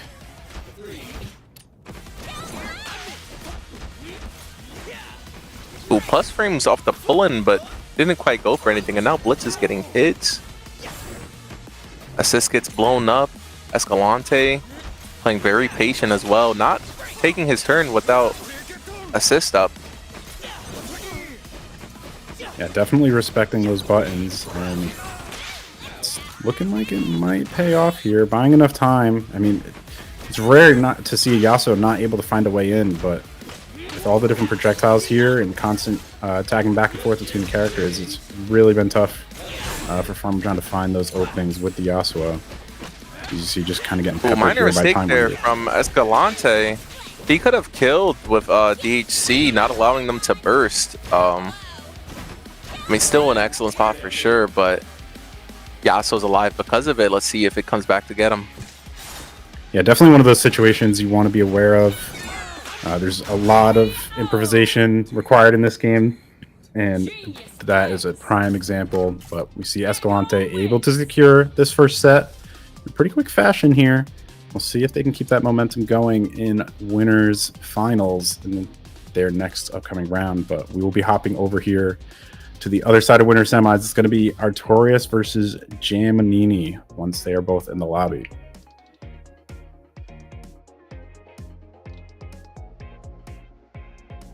Yeah, I do think one thing we saw Escalante do very well, and probably what a lot of Marvel players are going to be doing very well, is the assist calls, right? Like, the way they call assists when they do it and like following a plan that they've been doing long, it's on like a whole nother level, pretty much.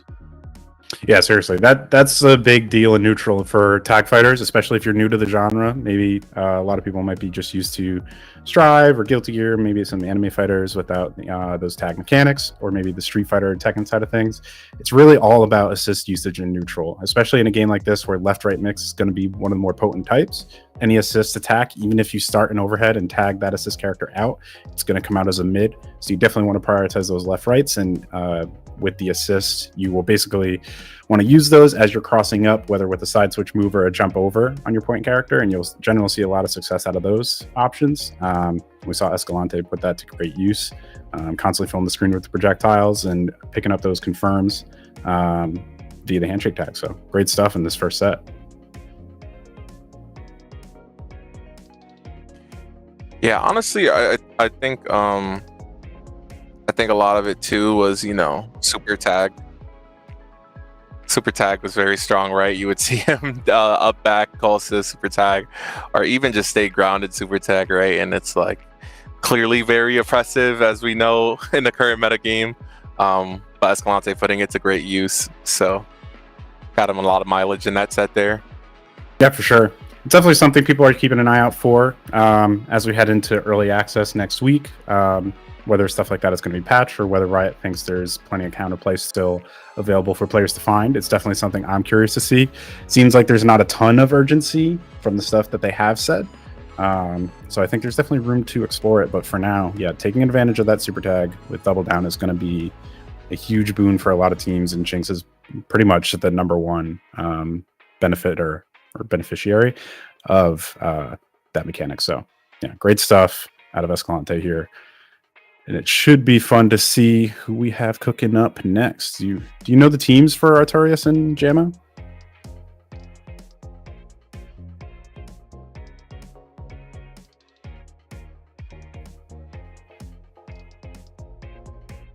Joss Echo and Darius Alawi. Okay, so we got some big bodies.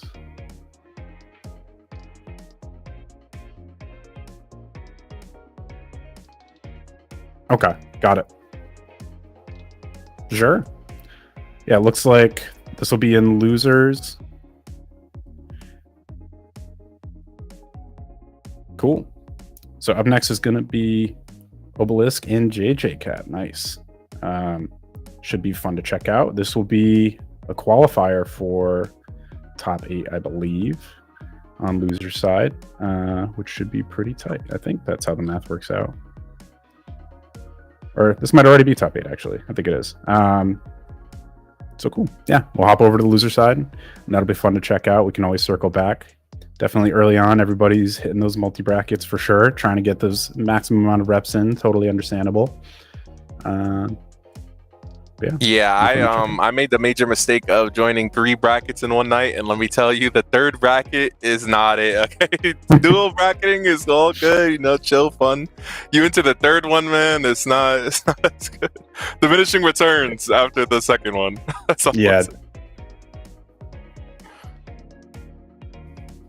Yeah, 3 is a lot. We've dealt with that on Tuco Tuesdays a bit. And usually most people end up DQing themselves out of one of those brackets because it can definitely be a lot. I had to DQ out of 2 of those brackets. Yeah. I feel the pain, you know? It checks out. I mean, the way this game works is pretty funny because some games just are really over in the snap of a finger, and then some are, like, even without going to timeouts, it can feel like it runs pretty long sometimes. So multi-bracketing is going to be basically just a big gamble to see if it works out, depending how far you make it out in bracket. But I get it. It's really on. People want to get those reps in, so can't blame them. And luckily, the TO team here is doing their best to work around it, and things are still going to be running smoothly here as we're hopping into the match. It's looking like we do have Jinx Blitz versus Ahri Jinx. So we got Jinx on both sides. Only one team has Jinx on point, so interesting choice. So it seems like for the side of Obelisk, we're not going to be seeing super tag on round start. We'll see if JJ Cat opts to go for that. Let's check it out. Yeah, I do think Ahri is a character that is very unexplored, honestly. I do think especially with this recent success of Chris G, a lot more people are going to be trying Ahri. And yeah, I do think this character has a lot of stuff that is kind of under the radar, but very, very strong tools. Yeah, for sure. I mean, I feel like even across most of the roster, there's plenty of depth to be explored, but Ahri especially, you're not really seeing her a ton. They got SQ plays Ahri. There's probably a couple other high-level players that I've seen play, but it's pretty rare. And from what I understand, a lot of that comes down to her combo game being a little inconsistent. You got to be really aware of when to use those charge-heavy timings. You're going to do a lot of mid-charges, and it's going to take a lot of adaptability depending on where you get those straight hits to confirm those combos. So as players lab those out and get more consistent with them, I'm sure you're going to start seeing Ahri's make deeper and deeper runs into these brackets. She definitely has a ton of potential to kind of pick up wherever and end the combo wherever she wants with a ton of screen control. So I totally agree. It will be cool to see her explored more. Yeah, and I do think a lot of it falls down to the inconsistency. Like, if you're playing a newer character, you're trying them out, and then your combos just don't work. Like, it's such a feels bad that, like, is a hurdle to get over, right? Like, you're labbing the character, you're doing stuff, you go in the match, and your stuff just randomly drops, and you're like, man, I don't want to do this. Like, it just, you know, regardless of the character's strength, when that happens to you, like, it just sucks to happen, you know? So, I feel like a lot of that was early on with Ahri, where people were trying it, and then it didn't really work, and then they dropped her along the way. But now, as we find more stable routing, like, people have slowly come back to her, you know? Yeah, especially early on in the game, consistency is going to be valued over ceiling of stuff. You definitely want to have consistent damage output, especially in this game. I mean, a lot of teams and comps can get TODs, or if not a TOD, just pretty reliable 2-touches. Obviously, not including break. So you definitely don't want to pass that up if you're dropping combos constantly, because things are a little too challenging. So, but not looking like it's too challenging for Obelisk to pilot Ahri, as we're looking at potentially game 1 already being done with one more touch here. Yeah, that is set life gone. Game 1 going Obelisk's way. That was a really impressive start for JJ Cat to deal with. We'll see if they can adapt here in the second game. Yo, hold on. I just peeped the Cloud raid. Cloud raided with 363 people? What? Yo, what the hell? I just peeped. Yo, Cloud, shout out Cloud, man. I'm so late, but thank you, Cloud, for the raid. Holy. That's a real one right there. Make sure you guys go follow Cloud805. Do you want to learn about the grossest strategies, the best tech in the game? He's definitely the one to do it time and time again. And he's even learning stuff from devs. I saw some tech from his stream where Apology Man hit him with a get-up attack with Echo while he had Clone out and canceled the get-up attack to get out of pressure. Yeah. Cheap. There's some crazy cheap stuff coming out of there. So make sure you guys throw him a follow, show some love. If you got some Twitch Prime, send him his way. Appreciate him for sure. Well, right now we got this Jinx mirror and you get zapped, forced to burst. Blitz pulls you in, you're hitting assist, but oh, we got the Fury right back. This is so scary. Yeah, it's funny. Fury is a ton of damage added to any combo, but when both characters have it, it kind of gets evened out, and now you're just adding in dash cancel, so it makes the neutral pretty interesting. You see it is going to run out here for Obelisk. There's still some on the table for JJ Cat, so this combo's going to hurt a little less. Able to fall out regardless. Now this Jinx v Jinx battle, just looking to see who can get one clean pickup. And with that reset, looks like that, I don't know, that is going to drop. I'm not sure if that was a misinput, or maybe that's just the ground state they were in when the overhead hit made it behave a little bit differently. But now you got to deal with the beam super. There it is. The third straight round going Obelisk's way. Let's see if JJ Cat has any life left in them. They're going to be thrown in the towel here. Yeah, I mean, the Jinx mirror was pretty close, and it was a pretty big drop there too to get that level 1 out. But yeah, I mean, right now Sidekick not really paying off too much. I mean, Jinx Sidekick then can definitely be strong. There was a Jinx Sidekick player in top 8 of Roundhouse actually, so definitely can make it happen with this pairing. But you know, I think personally you got to just work a little bit harder with Sidekick, at least in the current meta game, you know, like mostly duos right now. So, but you can make it happen for sure. I mean, just giving up the opportunity, especially with Jinx, to not have Beam Super into tag is going to be basically a big nerf on her max potential based on the current meta. But hey, Definitely like seeing people explore with these fuses, trying to see what they can do. I know Diaphone was entering some Jug tournaments, or entering some tournaments using Jug today, rather. As you see, 90% getting taken off of Obelisk there with that combo. That was pretty juicy. Yeah, seriously. The 1x KO. So, yeah, hit him with the 1x as we see a quick 2-0 going Obelisk's way. Sidekick not working out today in loser side, but hey, that's why we got to hit the lab for. Definitely stuff to learn on and improve. Got to avoid those drops. Those are obviously going to be pretty costly, especially with this team. Yeah, shout out Obelisk, playing pretty clean, piloting Ari very well here, using those overheads and cross-ups. Yo, also shout out to Boston Bluebeat with the rate of 65. Yo, thank you for the rates tonight. Let's go. Everyone's coming through. Here. For real. Everyone's stoked for this 2Co stuff, dude. All these tournaments are great. There's always stuff to watch every night. Always banger matches. Appreciate you guys coming through. Definitely should throw a follow. Tempest been on the grind, getting these tournaments rolling. So appreciate everybody at Iron Grid coming together. Production behind the scenes, TOs as well, doing their stuff. Got to show them some love. Yeah, I think it was a perfect opportunity as well, because like Mondays was kind of empty. Like I was looking at it, and I was a day one demon. You know, I entered all the tournaments, so I was like, what they got going on? But Monday was kind of just an empty space. No one really claimed it yet. So when I saw that Tempest and the crew was doing Monday brackets, I'm like, this is the perfect position for them, because it really was just an empty space for a bracket. And now I feel like every day of the week there's something going on for 2X. Yeah, for sure. And then Monday's a great spot too, because you're always going to be getting the last day before a patch. So unfortunately, as a TO for a Tuesday event, that means we're going to be dealing with patch day stuff constantly. It looks like we're getting Tuesday afternoon as the general time slot for patches. So you'll definitely see a little more consistency on the Monday slot, and definitely recommend you guys take a look, maybe enter next week if you're looking to grind out some quality tournament matches on a Monday. So definitely a good time slot to come through. And I believe we should be heading over probably to Losers Round 5, to the other side of Losers Round 5. And we'll be getting Fernie here versus Shifted FN. Not sure if that's a shifted function key or if that's a shifted Fortnite. I don't know what they got going on, but we will see here for sure.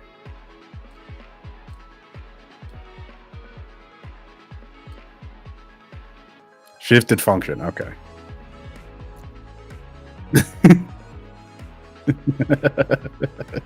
Yeah, we're gonna have to find it. Yeah, I'm curious now. That is definitely an interesting one. But again, other side of top 8 here should be fun to see. Curious to see what these gamers are playing.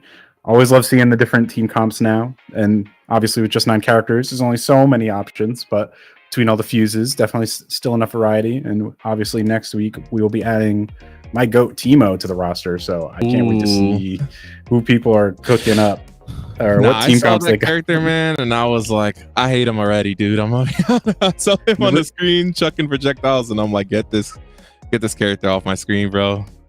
You're not trying to hold that invisible mix? I feel like it's gonna be the people who play him, and then like the people who don't play him just hate him, and that's just gonna be it. Like, look, that's how you know it's a perfect translation from League, right? It's the same exact situation over there. The Teemo players love him. People laning against him. Ask Darius players in League what they think about Teemo. I'm sure they'll have plenty of nice things to say. But no, he's cooking up some sick stuff. I was watching that trailer a bunch today. Shout out Marlon Pie for designing another sick champ. It was the one I was just praying that we got a Marlon Pie Teemo, and sure enough we do. So definitely going to be cooking up some devious stuff in a week or so, and I'm sure we'll be seeing that in a bunch of brackets. Actually, it's going to be the week of Evo France. I don't know if you guys are aware of that, but we have Evo France coming up next weekend, the same week Teemo drops. So could have some sick tech coming out for a huge tournament. Yeah, I think that's going to bring a lot of spice, honestly. Like, who's going to be able to find the cheap stuff with Teemo first? Who's going to be able to find the counterplay first, right? Because like that's going to be even more important. So for real. And it's going to be extra hard to lab some of the dirtier stuff if you're just going off like tourney experience, because if you're getting hit with an invisible mix, like how do you watch the VOD and like lab out how to block that? No, You it's can't even not frame by about frame that. it. Yeah. That's messed up. So definitely going to be a tough challenge for anyone running against them. I'm curious, it's either going to be like full of Teemos in bracket, or there's going to be like none. And it's probably nowhere in the middle. So I'm really excited to check that out. But either way, we're heading into the match here, Shifted versus Fernie, and will be cool to see. We got some more Ahri. We'll see if those tough combos are shown off here, or if the inconsistency shows. Definitely always curious to see. Yeah, I do think this is also Ahri's strongest team. I mean, her with Jinx and the DHC synergy that they have is just unmatched, in my opinion. Yeah, great DHC synergy. She can work around Jinx's projectiles really well. Obviously, with the air dash into cross up, very, very strong for Ahri, and having a missile to follow you up there just makes it even more difficult to deal with. So, totally see how that is. If not the strongest team, one of the stronger teams for sure. And off to a pretty solid start here, chipping away at Fernie's health, getting a nice little pickup here as well. Will we get this into the super? We will. This will be. Ooh, that was kind of optimal too. They're cooking a little bit. I see you with the Jinx combos. These Fortnite players are cracked. They know how to lab cranking 90s. They know how to lab these Jinx combos. Ooh, but apparently maybe need to hit the lab on that Ahri route. I'm surprised that didn't pick up. That was kind of tough. Nice. It's going to be able to get the kill, though, when it matters, so. Going back to this round start. Ooh, hits with the assists and tags. Charge H route. Bring him to the corner. And with some meaty orbs. And not able to get a pickup. Went for a parry. Ooh, that got picked up by the low. Good attempt. Oh, the patience. Just crouching in the other's face. And then, yeah, good luck blocking that. And Echo rolling around. The super noon tech. I see you. Yo, someone's been watching the VODs. I mean, that Darius assist is so juicy. Just a single hit is basically a free confirm. Gonna force a breakout if it's on the table, as Fury does come online here for Shifted. So if this combo doesn't kill, which would be pretty challenging without going into a level 3, not gonna have the meter for it. You could see them pop it on offense, but nope, here it comes on defense. Now gonna be desperate to get that first opening. Nice dash cancel on the mini going onto the Time Winder. Able to get out of trouble there. The missile does connect, no pickup.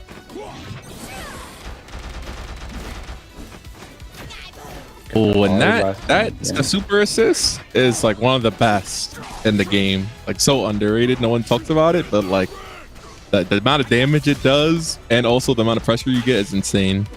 Yeah, it's a great balance of damage and utility. I know Yasuo's is probably considered the best right now, just of how fast it is, and definitely it's kind of and it bordering on being crumples, right? unreactable. Is that? Yeah. Yeah, exactly. So the reward is so crazy, and it's hard enough to block as is. But even there, you see able to get a good amount of pressure off the Ahri last stand. Just the lockdown you have. You push them to the corner. You're stuck holding the block. They're getting chipped out.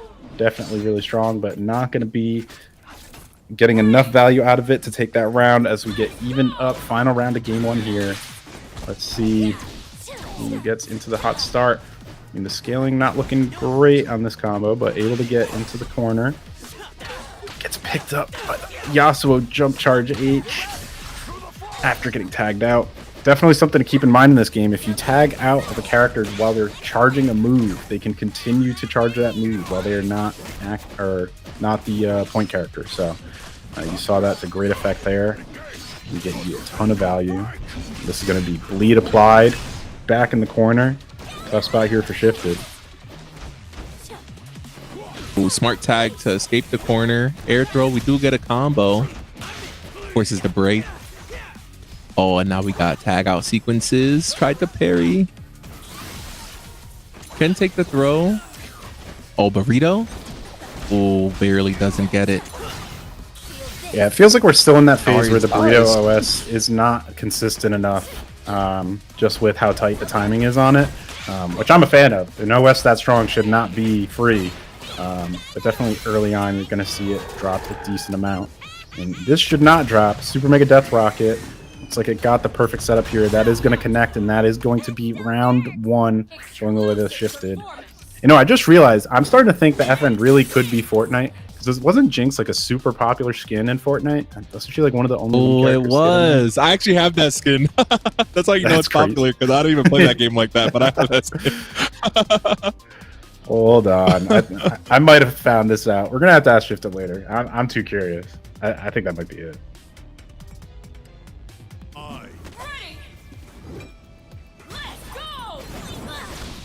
Oh man, getting into game number 2. Ooh, double assist.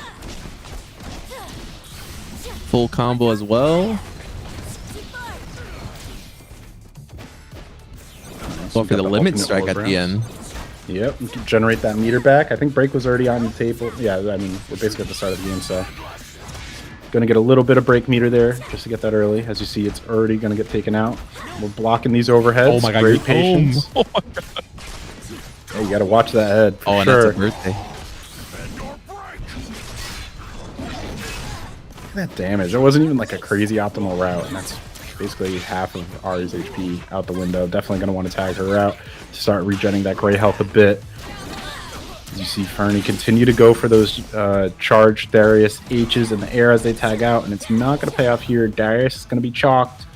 It's just going to be Echo against Ari. That burst Jinx. bait was insane, dude. Hopefully Ari's going down, but man, that burst bait was crazy. Now we got a 1v1 scenario. Yeah, getting those Super burst Assist bait gets routes blown is so up. huge for sure. I know that's a ton of value of the freestyle fuse, is being able to have a little added layer of security against burst, but without that, you're definitely going to want to be able to route and be aware of when those are going to be used. And look at this damage here. Great stuff out of Fernie there. Not able to convert with the final hit. Oh my there. god. Does this kill? Does this kill because the Ari super assist? Oh, it might. If we have to ask, it's probably gonna. Yep. Oh, that reset, it reset. too, didn't it? That's Yeah, crazy. reset. I wonder if they just put the controller down? Maybe they just assumed it was connected? Yeah, yeah. Hands on stick That's at what- all times, boys. We're in tournament. Yeah, exactly. No need to put that down. As you can see, that could be a round going in your favor, or going against your favor. Now, going to be an extra uphill battle. What could have been potentially an equalizer round. It's now going to lead to set point here for Shifted. You know, it's looking like a rough start here. For any kind of cooking with the Darius.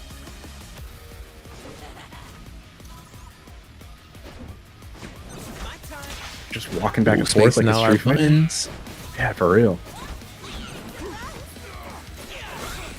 Ace push block as well. Trying to fight out this corner.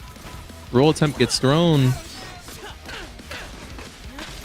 Oh, but we eat the time winder, and that should be death. Yeah. Nice little addition to Darius's kit with that power wave. Adds a little bit of variety to those combos. And depending on the spacing of those wall bounces, it actually makes it pretty easy for the Darius player to react to what side they're going to be hitting. Because there's a bit of startup on that power wave, and you can kind of tell which super you want to follow up with, whether you want to get them on the side switch on the S2 super or not. So great stuff out of Fernie to get this to a third round here in game 2. Tournament life on the line. Can she lock in? Oh, that was sick to hit the trap. Always got to watch for those. I think Fernie's just looking for a way to get Darius out of here.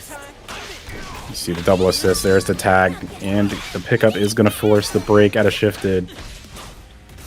The late time winder does connect, but going to get thrown. Yeah, that was good awareness. A lot of boxing here. Pull into the headbutt. Bring him to the corner. Apply bleed. Fernie in a pretty decent spot. A lot of chip as well. Paul just barely connects with the toes. And time under hitboxes can be deceiving. And does pay off there. Great spacing with that option. You see, continuing to try to just check that out there and hoping Shifted is going to find a way to jump into it.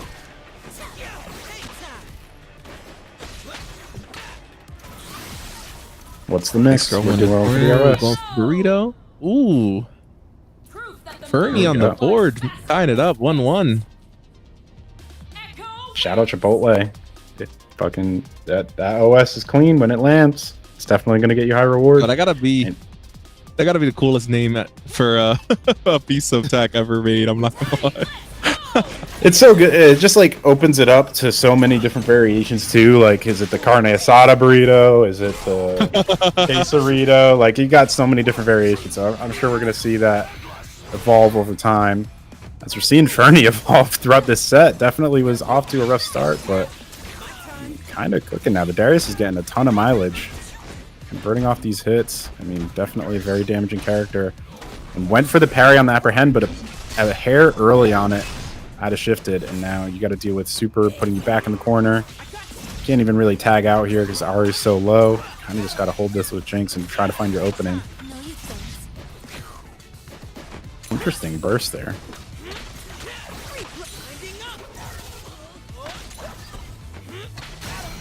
Nice, easy combo should do it. Now we're left with solo Ari. No assist available as well. Oh, but you just get duffed instantly. Fernie might be making this comeback here. Yeah, Fernie cooking there a bit. It definitely looks like it caught Ari on the jump there. And as we just see Time Wander into RS2 for Echo. Trying to do a little cheesy pressure, but it's going to pay off here. You cannot pick up with the medium there. Definitely meant to go for the light. Oh, the but birthday. Yeah, This is going to be a lot of damage on both. No super. Oh, okay. no super at the end. Guess it makes sense. I think the headless super might not have connected, so didn't want to swap out of the corner. I think I would have taken the damage on both characters anyways, because you think you could at least get some damage on the assist character at the start of that S2 super, but either way, the decision not going to pay off as we get into the opposite corner here, and now Fernie facing an uphill battle as she has not too much health to work with. Break is going to be on the corner, but I don't know if that's going to be enough nice here. interrupt. Hard knockdown, baits the get up attack. Yeah, definitely looking like Shifted's round here. I assume Fernie will probably not use her burst. As you see, oh, maybe now you consider it, because this will be a kill. There's hope. Oh, no kill. That's a rough drop. Are you caught in an action? Oh, you here? can- No, you're... That was crazy. Oh, it's so close. I think now you consider fearing if you get like jabbed or something. Right now. Wow, no punish. And I mean, even if there was a single hit, it might not have been enough, but damn, the Fury not going to pay off. Ended up using it pretty late there. Didn't lead into a great spot. Now it's going to be final round, final game. Slight break advantage for Shifted here. And they're getting the first combo, so slight edge here. What is the option? Definitely going to get those dash-ins with Ari into the charge H, get off the straight hit, but able to pick up shortly after with the overhead. We're dropping, but we're throwing. Yeah, Fernie's the just Ari looking for a play way to right get there. now. Yeah, the Ari is oppressive, especially with the double missile, holding so much weight. I mean, so many plus frames if both of those missiles connect. Yep, 100%. You see, just like we were talking about before, it's hard to get those confirms, but when you do, it can pay off. We saw the stray hit in the air into a full conversion here. Now Shifted is looking at a very comfortable lead here. Full meter on both characters. Break will come up before any character dies. This is going to be maybe one more guess here for Jinx's life at least. There it is. Okay. Okay, Fernie. With Fury on the table here in a second, I mean, never say never. We are Lead fighting. is applied. Oh, but doesn't get to use it. So much chip damage. Shifted, taking the game. Yeah, that super assist from Jinx is really tough to deal with. She shoots out 75 different missiles. Gotta deal with it, both the chip and all the explosion VFX around it. Actually can make stuff really ambiguous to deal with when you're trying to defend. It just kind of fills the screen with smoke, so kind of got to work around that, but gonna get the kill via chip. And definitely a great set here as we wrap up the first round of losers in top 8. And we should be Okay, that's crazy. And just to confirm, production, can they hear you when you're talking in the group chat as well? Okay. So yeah, we're still waiting on winner semis for Artorias and Jamo, which is kind of rough. It's the downside of multi-bracketing. Totally get it to some degree, but I don't know. Yeah. That's a long time for sure. I mean,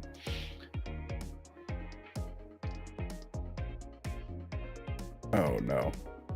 Jamo's on reset point apparently in this other bracket, so that could be a bit of a delay here. I'd imagine in that situation we'd probably have to hit a break of some kind, but we will see what is going on. I mean, I guess while we're waiting to see what the result of that match is, what are your thoughts here? I mean, we were talking a bit about Teemo before. What are you thinking is going to be the strongest team for Teemo off the bat? Where do you see the most potential, I guess, once people get their hands on him?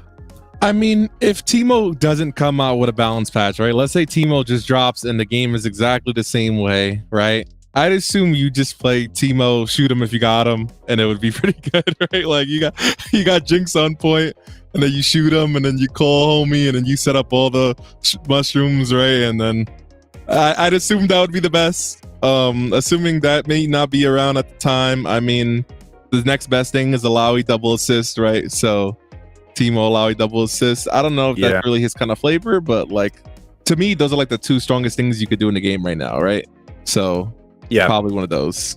Yeah, I think I agree. It's definitely going to be some of the stronger options, especially he has a really, what looks like a pretty quick advancing low, and that could be really strong with the Jinx super. Going to be extra hard to react to because with a lot of characters, you would normally have to run up and get a crouching low. You might be able to space that out a little more with Teemo and make that harder to react to, even if you're pairing the super.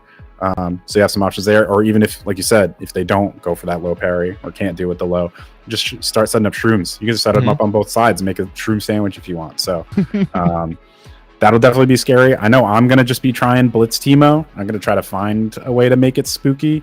Hopefully there's some shenanigans with throwing shrooms down and getting some rocket grabs to pull them back into them. Ooh, that'd be cool. Yeah. Maybe some ambiguous mix-ups with Invisible Teemo. See if there's anything you can get crazy there. So no Rocket Punch is going to be really juicy a lot of times if people are trying to jump out. You can catch them on a side switch there. So I'll see what we can cook up. Hopefully we see the devs demonstrate a few different teams on launch week. They tend to hop on a bunch for online matches. So okay, so yeah, we are hearing Jamo did reset the bracket in their other tournament, so I think we're trying to get some losers matches here sorted. This will be interesting to see what we can do. But I think both of them, or no, yeah, we do have one losers corners match we can go to. So Farmer John and Shifted will likely be where we go, and then depending on the timing there, we'll have to stay flexible. But that's the nature of the beast. Online tournaments kind of gotta take it as it goes, you know, not the end of the world here. Yeah, and I mean, honestly, it's like just such a good thing for us to even have these kind of opportunities, right? Like we're like spoiled by choice now. It's like, you know, like before when I was playing Marvel, it was like we had maybe one tournament a week or like 2 tournaments a week, you know, and it's like 2x. You got like more tournaments than there are weekdays, you know, so it's like such a blessing, honestly, that all these opportunities exist. Yeah, for real. And I think a lot of the benefit too comes out of the netcode from 2x. The netcode's so goated that basically it doesn't matter where you are in the country, you can just kind of enter in the online tournament, or even outside of the country. I mean, I know we've seen some EU players hop in the pond, and same with American players. It's set and reset last week, just had an NA only grand finals, and that's normally just an EU only tournament. They opened it up to other regions. And it ended up being Hikari and Diaphone in grands over there. So netcode basically means if you're awake and the time zones can line up decently, you can enter it pretty much. So that's kind of the other situation we got going in here. I remember when there was a bunch of online tournaments that were like set up by coast. Like when I came from Melee back in the day, and before even rollback was in, there used to be net play tournaments, and it literally had to be like it wasn't even the coast. Like you'd have like just the northeast and then southeast. Yeah, to play, yeah, like, yeah. You know, so yeah, definitely a good problem to have here for sure. That the netcode's so good that everybody can kind of play with everybody, and it works out for the most part. So we love to see that. Yeah, it is, like you said, so cool to see us being able to finally play a game with our friends overseas, right? Like this, I feel like for a fighting game is just so huge. Like seeing our players over there and their players over here is such a cool thing to see, man. Whatever Riot put inside that netcode, whatever voodoo magic they did to make that joint happen, like shout outs to them because yeah, it worked. Shout out Tony Cannon and the whole back end team over there. Obviously, they were one of the pioneers of inventing rollback. And when you combine that level of talent with Riot Direct, you get what we have today with the sick netcode. So definitely some really good stuff. And with good netcode, where you can play across regions, that means our timelines are blessed. No Leffen Salt tweets where he's complaining about living in Sweden and not being able to get good practice anymore. So definitely one benefit there. But we are into this first match here, losers quarters of Farmer John versus Shifted. Shifted going to be off that hot set, carrying a bit of momentum here, versus Farmer John coming off a loss against Escalante. Let's see if the mental damage was too much, and so far not looking like it. Looking like they had a good little mental reset here, getting off to a decent start. Shifted in a bit of a health deficit, and more than that at this point. That's a character gone. Interesting. Brings in the Blitz to get the steam. Totally get it. You're going to give up corner here, but I guess it would have been corner either way because of that Yasuo super, so makes sense. Great reaction on the parry. Ooh. Yo, parries are always so hyped, dude. Like, no matter what you parry the fireball coming out your way, it's still so hyped. Yeah, they did a great job with parries in this game. The fact that you have the like mid/high parry and the low parry, it definitely has some risk reward there. You have parry behaving differently with projectiles, where you have to react a bit quicker, so it's not just a free punish on any parry you get. And obviously, if you spam parry, you can cancel a whiff parry into another whiff parry, so you definitely have to have some skill behind it, or you're just going to be chucking all your meter out the window for the round, which is not going to be ideal. And Blitz is going to be chucking Shifted out of this first round with that rocket punch. Good start here, and just a minor break deficit. Both players will have theirs 4 character dies, so definitely what you like to see in your first round.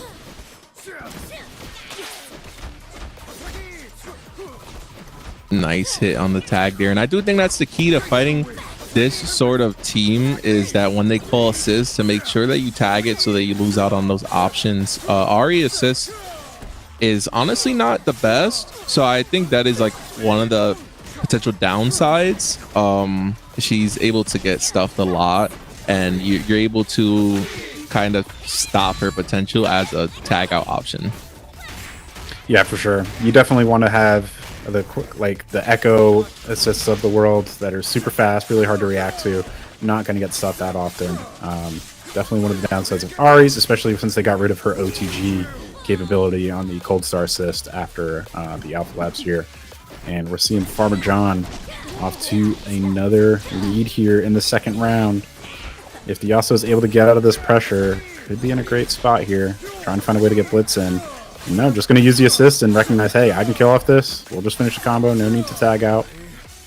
Ooh. Great stuff. Good composure. We're styling a bit. Okay. Yo, cool stuff. That's what I'm saying.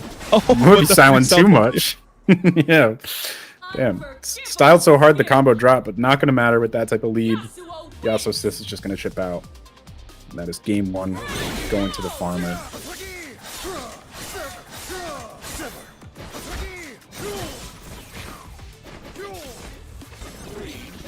Yeah, right now Yasuo kind of just running the neutral. Gotta find some adjustment here for Shifted. Yes, sir. Oh, run up overhead? Is that the adjustment? The Jinx putting on the pressure? Yeah, those overheads are pretty juicy if you can special cancel them. I'm pretty sure Jinx and Braum both have the option to do that. I think there's other characters that do as well, but definitely really rewarding tools, and the animation's fun, so I'm sure it's just cool to bonk people on the head with a hammer.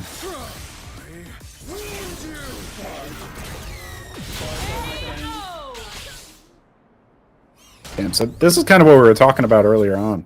Like, these sets can be pretty quick, or they can be kind of long. And Yeah. I mean, with this, this set could be over in the time it takes some entire matches to happen. So, definitely what Farmer John likes to see here, coming off a loss. You want to get back in the momentum. Baits the parry with the jump up slash through. That's tough. Kind of got to guess against Yas sometimes, and that is not going to be the correct one. Gotta have shifted. Oh, this Yasuo is going in. My God. Yasuo pressure has been astounding for Farmer John right now. Definitely in the flow state for sure. Not seeing many drops. Good awareness on these different openings. Able to get full conversions here. As we see, probably another double down situation here. It should be close to death for RA. Yep. Definitely a tough spot to be in the corner. But able to get the hit on the jump over. Now Jinx is in here. Gonna try to buy some time for RA to regen that health. Without break on deck, you've got to be playing real clean if you're shifted here to make the comeback. And that's how you start it. Break is already off the table for Farmer. But not going to matter. Yas gets to do the Yas things. Gets to opening. Nice little reliable punish. Ton of damage on the table. And now, I mean, this would have to be picture-perfect gameplay. I'd have shifted to make this comeback. Not going to happen. That set goes in the way of Farmer John. I wouldn't be surprised if the match we're waiting on is only on like game 2 right now. That was so fast. Man, I do think it's also really character dependent, right? If you're playing the Jinx Mirror, like sometimes those games just go to timeout like every single time, dude. And it's like, you know, Yeah. like I'm sure if you're playing Yasuo Mirrors, it's probably not that bad. But Jinx Mirrors, dude, it's like no one wants to do anything because you got reaction super, so it gets really scary. For sure. Especially, I'm curious if we do see a lot of the Jinx Teemo comps next week. That could be leading to a lot of that type of gameplay too. And I've never played a zoner, or I guess I dabbled in a little bit of zoning, but the full-on zoner trap character has never been my play style. But I'm so down to play Teemo. I'm going for it. I might have to embrace the darkness. This might be just like part of this contract. You know, just stay back, set up your stuff, let them come in, and if they don't want to, like, hey. Yeah, you just chill. Yeah, I'm chilling. Don't mind me. I'll keep throwing assists and planting shrooms. That's fine with me. Yeah, I do think I do think right now the option to stall out is very strong in 2x. I mean, there's not really anything in the game that like punishes you for just kind of chilling or like backdashing 10 times in a row. So a lot of these games like at higher levels do seem to kind of just go to halt sometimes. I mean, we'll see how long that lasts, right? Obviously metas all change, and especially when a lot of people are playing Alawi Yasuo or like Alawi comps in general, those games are kind of just like super fast rush down type games, right? But yeah, it's just something I think for probably the dev team to look out for. Like I said, sometimes you'll watch Jinx gameplay and she'll just backdash 10 times in a row and you're like, okay, probably not the gameplay loop you want to see, you know? Yeah, and luckily with this team, it seems like if there's any strategy that's going to be like super degenerate and they think there's like no good counterplay to it, they're going to address it pretty quickly, I would imagine. So I'm sure that's something they've considered. I'm sure they have some different options to experiment with if it becomes a problem, for sure. Maybe we'll see something like a negative penalty. Maybe we'll see some variations of that. But definitely something they can explore for sure. I think for now, it's not too much of an issue. It kind of depends on the bracket, kind of depends on the teams, but it's definitely something to keep an eye out for. And we will see what they decide to do here, as we do see.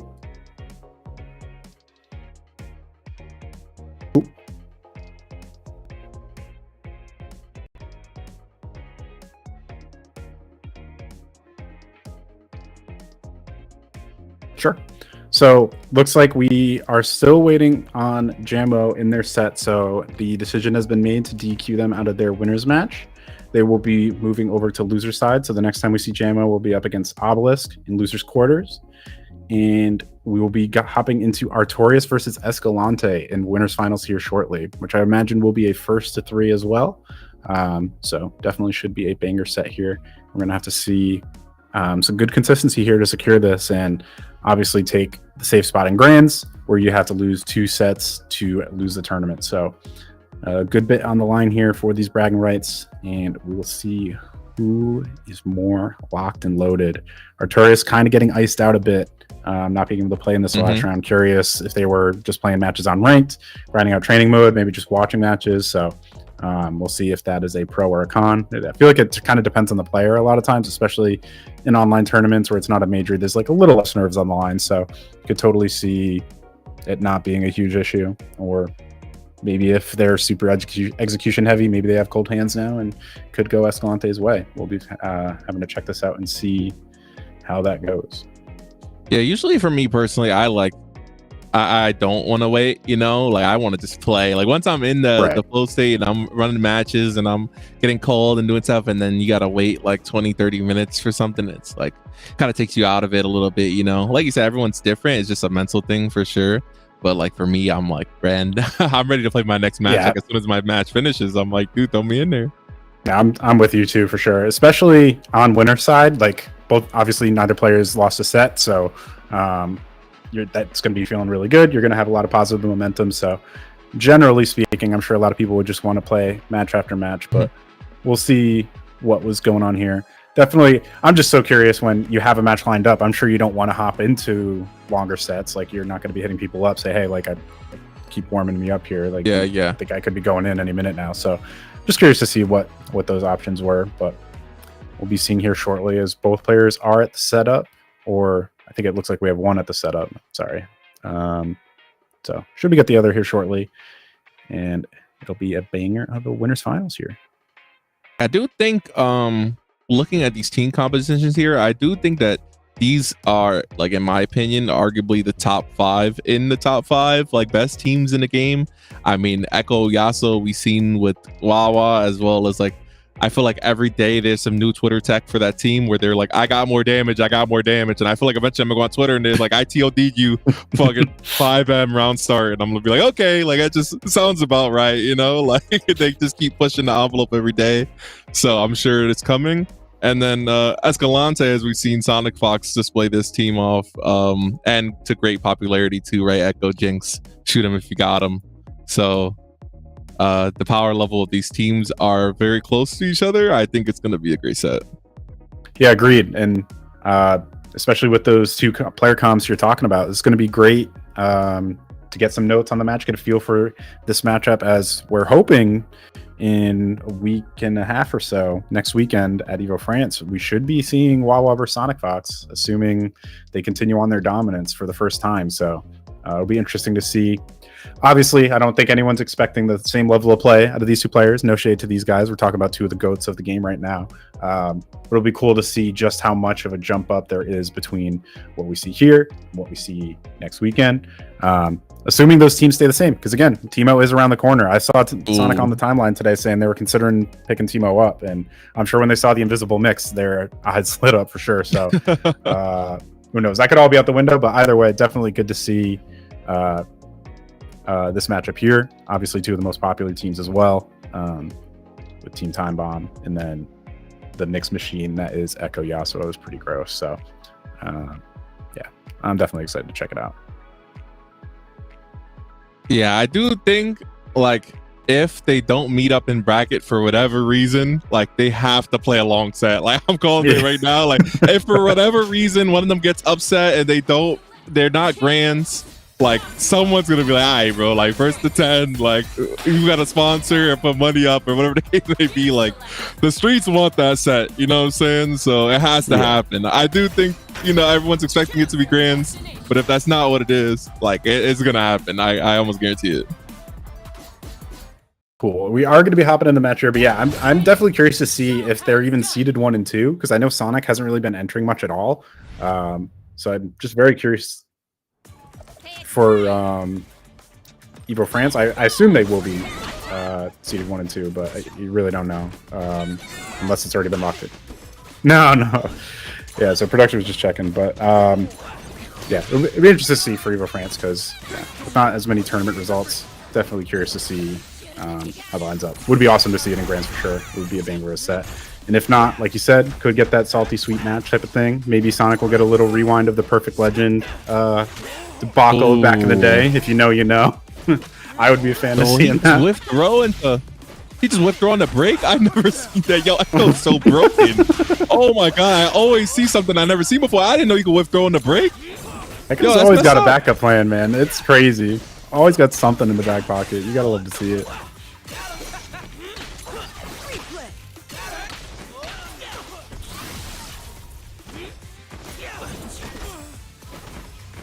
Oh, it looked like maybe they wanted to cash out combo, but got some drops here.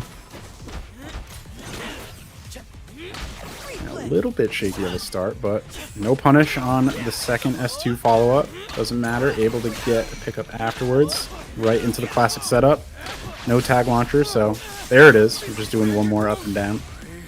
And gonna get a juicy bit of damage here. Not enough to kill Echo. And the assist tag is gonna pay off. Great awareness there. That was gross. Parrying some of the miniguns, then using the projectile invulnerable super to punish. That is crazy. Yeah, Yasuo needs that, right? To deal with Jinx of all characters. That's insane. It's so funny too, because right now in League, I'm pretty sure Yasuo Bai is actually pretty good. So like, I'm sure this matchup happens in League like a good amount. I could totally see it. Oof, man, that was a quick first round. Great stuff out of Arterius. Showing off the Yasuo swag. Definitely cooking a bit here. See what Escalante has in the back pocket. Can get out of this pressure. I mean, it's just been kind of non-stop.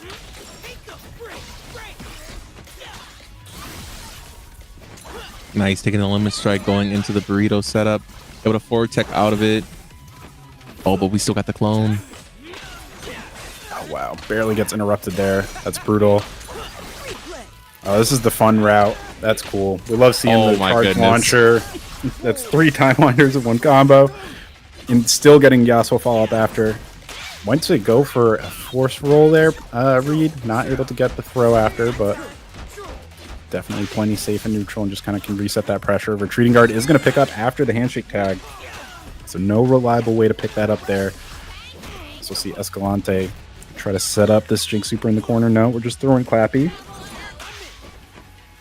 Back into Echo pressure. Neutral jump, not going to pay off. Get into Yeard.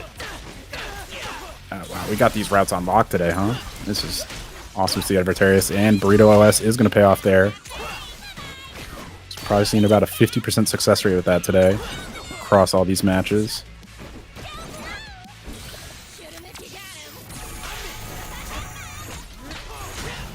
Nice. Oh, another low. I'm surprised no break there. I do think if you're in that spot, you might want to consider saving Echo. I mean, still have a 2v2, but now we're on Fury. And are popping the Fury. Ooh! Just like that. What a hard call out. I mean, Escalante is going to have to get a perfect parry read if they're going to survive the set. Goes for the level 3, but not going to pay off as Arterius just jumps over. And that's going to be game 1 going Arterius' way. Great stuff out of the Yasuo. Good awareness of when to get out of that pressure, when to jump over. We'll see it pay off pretty well there. Oh, nice blocking overhead. I think this team functions extremely well off the basis of Echo Assist being as strong as it is, because like a Yasuo with Echo Assist is grime. Like the amount of advantage and the frames it gives you to kind of play your game, like it shouldn't work as well as it does, you know? Yeah, it's so flexible and obviously makes the mix game so strong with how quickly Yasuo can dash through. You just can mix up that timing and basically just make it a true 50-50 on which side it's going to hit at any point. And then you get into these situations, even if Echo's in, you got the Burrito OS to kind of cover everything. I mean, this kind of feels like a little bit of Fox McCloud and Melee type of vibe, like very, very, very strong. Maybe a little harder to pilot than the rest of the cast at a perfect level, but if you can, it's like kind of almost impossible to deal with for Loki. Yeah, I do think like as well for the Burrito that like the risk reward is pretty, because even if you like don't do it properly, you're usually not getting like punished for it pretty badly, unless you like do it late and then it puts you into the corner. But I feel like a lot of the times if you're back and then you're throwing them, I mean, because you still have your charge clone, so right, if they even try to interact with you, you just go break, right? And I mean, it's such a strong option even without the high success rate anyway. Yeah, that's a I great think it's worth point. going for in tournaments. 100%. Little risk, tons of reward. And if you are nailing it, you're going to be getting some pretty consistent reward as well. And as we see here, not able to get that full conversion. The tag over to Echo is going to pay off here for Artorias. And a good little pickup here as well.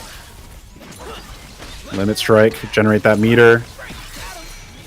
Oh man, this gets the full pickup after two. Yeah, he gets that too. Yeah, it's so sick. Echo is like truly like I know I'm the dude with the Teros KO tattoo. You can call me a shill all you want, but like Echo's fighting game kit is like all timer for me. Just the amount of possibilities you have with his rewind is crazy. I mean, we're only a couple weeks in. We're still seeing all sorts of new stuff constantly, and there's just going to be so many more layers to it to discover. So, going to be really excited to see him get explored, especially as every new character gets added, because that's going to be a whole new level of stuff to work with. So, see Game 2 going Artorias' way. This is looking pretty brutal for Escalante. Curious, do we change anything up here? Is it going to be any type of team comp change, or is it just going to be trying to reset? And looking like that's the case. Just try to lock in mentally, see if we can make this reverse sweep. It's going to be a tough one. Great call out on the blocked charges too as well from Artorias. It's going to lead to a ton Honestly, of it looks like corner. Artorias' defense is really holding up. I mean, knowing when to challenge and knowing all these punishes has been a huge key to their success here. I mean, besides the offense, which has been cooking, but I feel like Artorias is getting a lot of hits from just knowing the right times to challenge and knowing really the gaps in Echo's pressure. Exactly, yeah. A ton of awareness. You can tell definitely has been grinding the game a ton because there's so many different game states in this game to get familiar with. Even if you've been grinding early on, it's just so much to internalize everything and get all this muscle memory down. So definitely hats off. And it can be a ton of reward when you lock in on that defense. As you see here, paying off again. Back into the corner. We're going for Limit Strike again. Generate that meter. Get into the burrito. And it looks like there was a drop there, but again, like you said before, not a ton of risk because really just kind of gets out for free there. Is able to get picked up on a stray hit on the other side, forced to break, but not the end of the world here. Nice jab out on the Echo assist. Now we get to pressure Jinx into the corner. Solid hit. This is definitely a kill with this team comp. Nothing special needed. Yasuo just getting the job done. Yeah, this Echo could definitely get... Oh, what a parry on the downward angle Time Winder. That is so tight. And that's going to be set point for Artorias after 5 straight rounds. Definitely looking pretty clean. I would not... Oh my god, all right. He's just trying some crazy parries here. He's locked.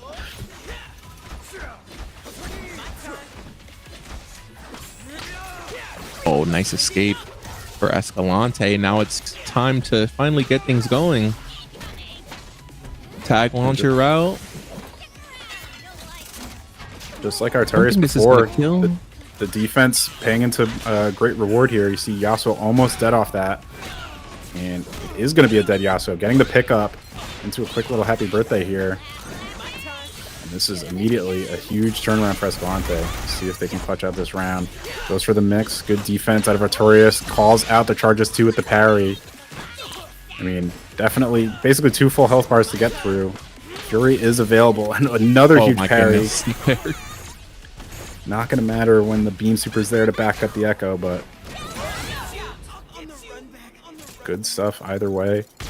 Escalante showing some life here and potentially staying alive in this winner's final set.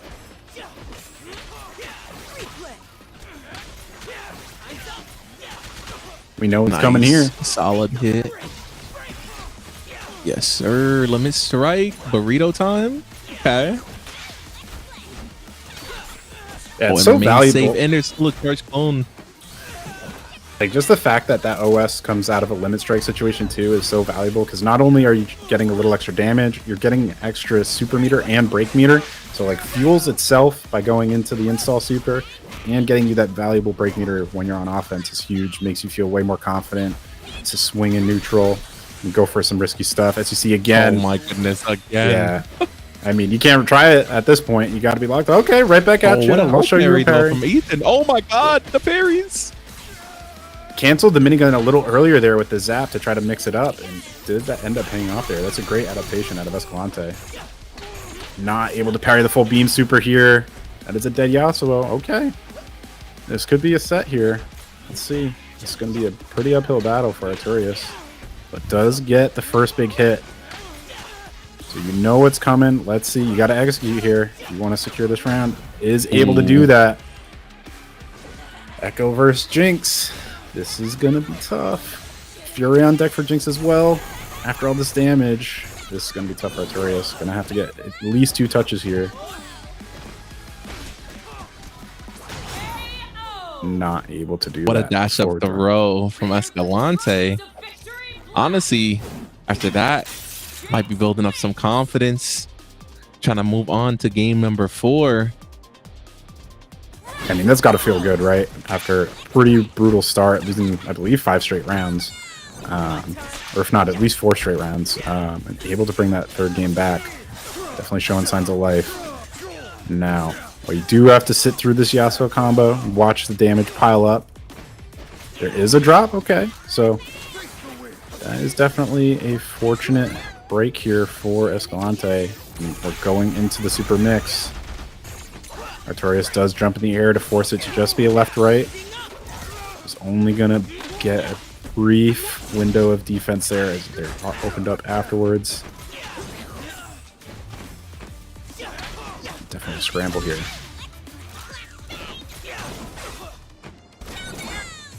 Burster spent.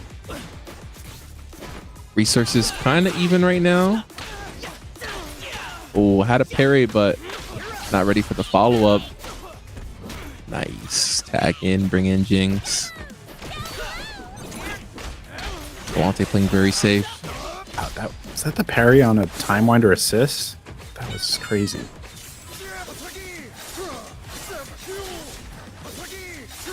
Ooh, and 6 bars on the table. I'm pretty sure you just die here with the right route. Yeah, this should definitely be death here. It's a good chunk of damage. Damn, that's 90%. No Fury needed. Yasuo's damage got nerfed, by the way. No Fury, no assist call. Like, okay. Like, I was like, maybe with freestyle shenanigans you'll die, but it was just solo Yasuo killed you. That's kind of crazy. You see Artorias again back into that patient defensive game. It's only going to buy a bit of time here before Yasuo is going to be killed off. There is Fury on the table on the side of Escalante, so kind of feeling pretty good here. Can't do anything too predictable here. You know you're going to get parried out of it. Can you kill here before Fury comes online? It's going to be close. No, cancels it just a bit too early. You want the second hit to take a break there before using the Super 1. Now Fury's on the table. Pop it, secure the round. Might as well. None good to be on the table for next round, but you got a whole round to work with, so great awareness out of Eska there.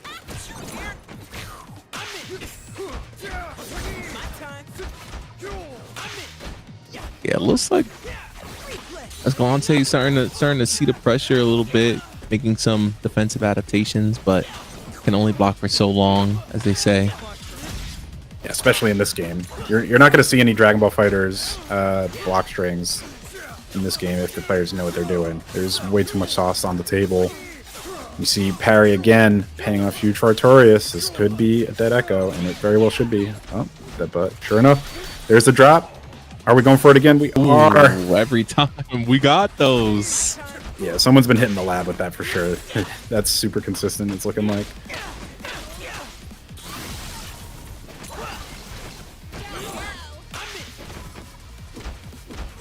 Definitely a bit of a scramble there as the burrito isn't going to pay off. Mid-screen, it's a little more tight.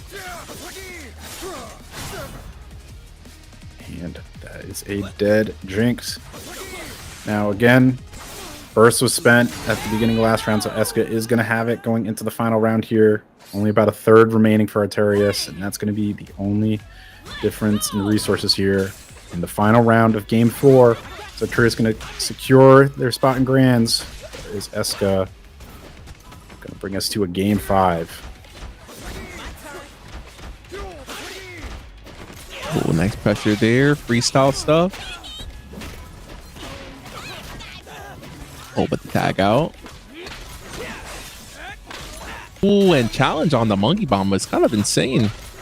Oh, wow. Rare drop on that setup, but not going to matter. Able to get another straight hit here. Now you're going to get into the full setup. Do we go tag launcher after this? Like we do. There it is. And a nice consistent ender here for Yasuo. That's a dead Jinx. So now it's just going to be up to the Echo. Keep the tourney life alive. Definitely will be a tough one. Last stand assist is going to be on the table as we see it there. It does make things a little bit more challenging to... Ooh, what a block. But Artorias was ready for it, for sure. It was a good hard call out on the option after the Chrono Break was blocked by Artorias, because that move is safe, but it is not plus. And able to secure the set off of that punish. Great stuff from Artorias. Going to be in Grand Finals here for us in week 2 of Quarter on the Cap. Yeah, and as we saw, man, the combos, dude, so much damage from all these hits Artorias was getting. I mean, really something else. Yeah, definitely makes me want to consider hitting the lab. I mean, I already got my characters, so I'm probably not going to mess with Yasuo too much, but I mean, these routes with the triple Time Winder into the full extension on Yas, it just feels so nice that you must be able to just get these cool combos into those full extensions, dump all that damage out kind of whenever you want. So good stuff out of Artorias, making great use of that team, and it'll be definitely a challenge for whoever makes it to Grands to try to win the 6 straight games against this gamer. And we're going to be heading over with that to losers semis. So looks like Jamo actually DQ'd out of that losers quarters match as well. So we are going to be seeing Farmer John versus Obelisk, playing for a chance to fight Escalante in losers finals. And again, since top 3 is going to be first to 3, this is 4th place, or I guess top 4 right now. So this will be a first to 2. So will be a shorter set here. I'm going to have to lock in just a little bit less as we're already back into it. So great stuff from the players to be available for us. We super appreciate that.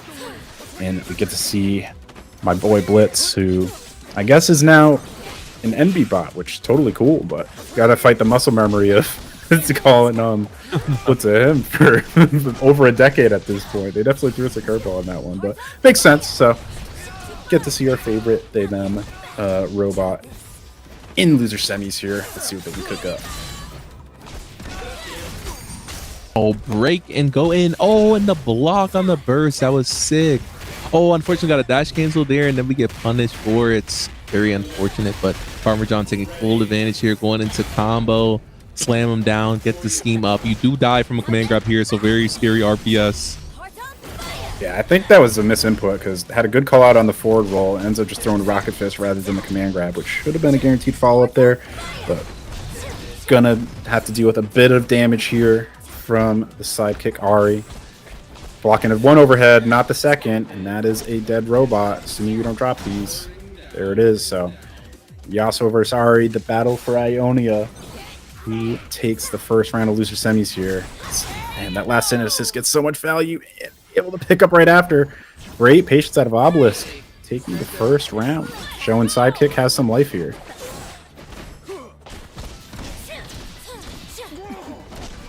Honestly, I would like to see if Obelisk does play either character in a set. I saw them like fake the change out round start, but I do wonder if things go sideways, will we switch to Jinx and run the sidekick as well? Yeah, seriously, like that's definitely a mind game you can try to play. I wonder if they were just messing around with Farmer or if they were just trying to make them think a little bit longer about what they want to have their starting route to be. Because again, especially with Jinx as the character you can potentially tag in, you can have to deal with Beam right off the bat. Obviously, you don't have the same level of mix with Beam Super with Jinx inside kick because you can't tag, but definitely something to consider. As I mean, just we each have one thought and that round is done. That's the power of one health bar being able to be deleted so quickly. Farmer John bringing us back to a final round of this first game. I was thinking about it. You know how they put out a bounty for playing with 2 people? I don't know if they said if you can play like Juggernaut or Sidekick or whatever, but it would be interesting to see. I would imagine that counts because everything they've talked about was just like, hey, like that, all that is the same. Like that is a duo. So Especially, I Okay, mean, if you're playing those fuses, like both players have to be ready to play. You could switch out in between rounds, so definitely does qualify. Yeah. That would be insane if we see someone take one of those first strike tournaments as a 2-0 in one of the solo fuses. But I mean, I'm here for it. I'm sure someone will try. That's for sure. Yeah, I'm sure there's gonna be someone who's cracked at like solo whoever, and they just have their homie come on stage with them, and they're like, "Yo, you want to make like some money real quick with me? Like, let's go." Like if Sonic Fox is like, "Yo, you want to hop on stage with me?" I'm like, "Okay." Like, you need me to call your assist, bro? Like, I got you. You know what I'm saying? Yeah, like, let's go for real. I know Sonic's always gonna find the gross stuff. So if they find any sick Teemo Juggernaut stuff, sign me up. Hey, we can split the pot 95-5, all right? Yo, that's what I'm saying. I'll enjoy the backpack. I'll record, get some good content for you. Let me be on the stage. Let me be on the stage just hyping it up. You know what I'm saying? Like, I'll start dancing and do whatever. You know? Just start going for some mind games against the other team. 100%. Yeah. Oh, the damage. Wow, that did so much. Yeah, having access to Fury basically whenever is pretty juicy for Sidekick. Definitely going to be one of the biggest benefits of the solo fuses. You can see Yasuo gets deleted super fast here. Great call out on the jump with the Blitz RS1. Going to get Steam on the table. Make it much scarier to deal with. Great pickup here. What is the route here? Do we go for reset after? We just go for raw damage and Steam. It's going to be damage and Steam. And follows the roll. Able to get that pickup. And, I mean, in the corner, might have been able to actually pick up with the super there, but decides not to risk it. Could get punished and killed off of it. And is going to pay off. The robot does take round 1 of game 2 here. Great stuff. What is that normal move where he puts out, like, both his hands and scoops you up? Is that 2M? Yeah, that's 2M. Yep. And it's 2 hits, starts low, second hit is a mid. And kind of pulls you back in a little bit, especially on a retreating guard. Really, really good move here. And you can go like Farmer 2L, getting a lot of mileage out of that. Yeah, exactly. You can kind of mix it into your block strings and kind of go from like low to mid and kind of make it a little tricky. Kind of pull them back in once they get out to the farther range. So great button. You get a ton of value out of it for sure. Interesting trade the there. clashes. Wow, gets hit by the missile there. I'm curious what led to that. Maybe sometimes I know I'll go for a parry and I kind of forget I'm holding down back rather than just back, and I'll get a low parry and that can get me hit. I'm not sure if that's what happened, but kind of just got hit raw there. Maybe jumping. Either way, let's back it up to the Blitz to make this solo kill. Pick up off the Fury throw. Great read. What a read. This is a good bit of damage, but no super meter on deck, so kind of hard to finish this kill off. Not going to matter. The missile pickup will come in clutch there. Obelisk on set point after a great Fury conversion there with Ari off the fourth row.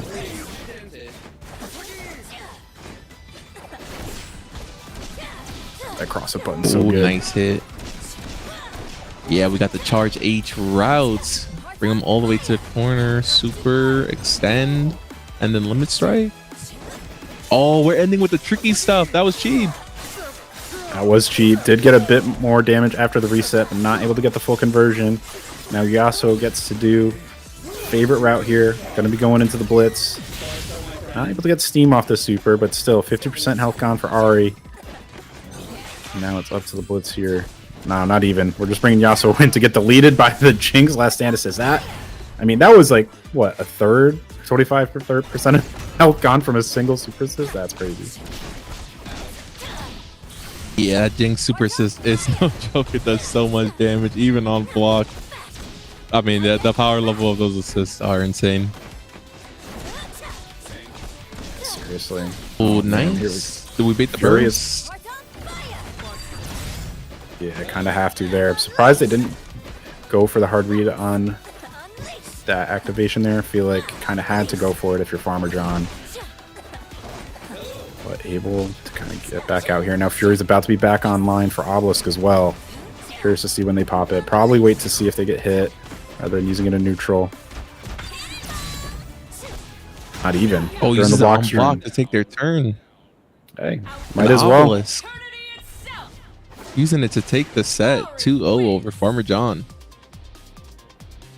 Okay, so maybe we don't jump to assumptions on the solo fuses.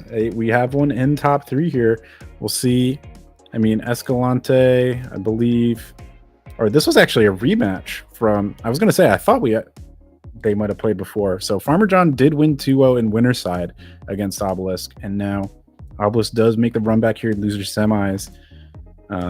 Maybe got the download, maybe just feeling more comfortable with Sidekick, and now we'll see if Sidekick will find its way into grand finals of a tournament. That's pretty crazy, even for an online tournament on a Monday. I mean, it's no easy feat to use these solo fuses to that degree. So hats off to Obelisk, and a great showing from Farmer John as well. Obviously love seeing Blitzcrank get represented here.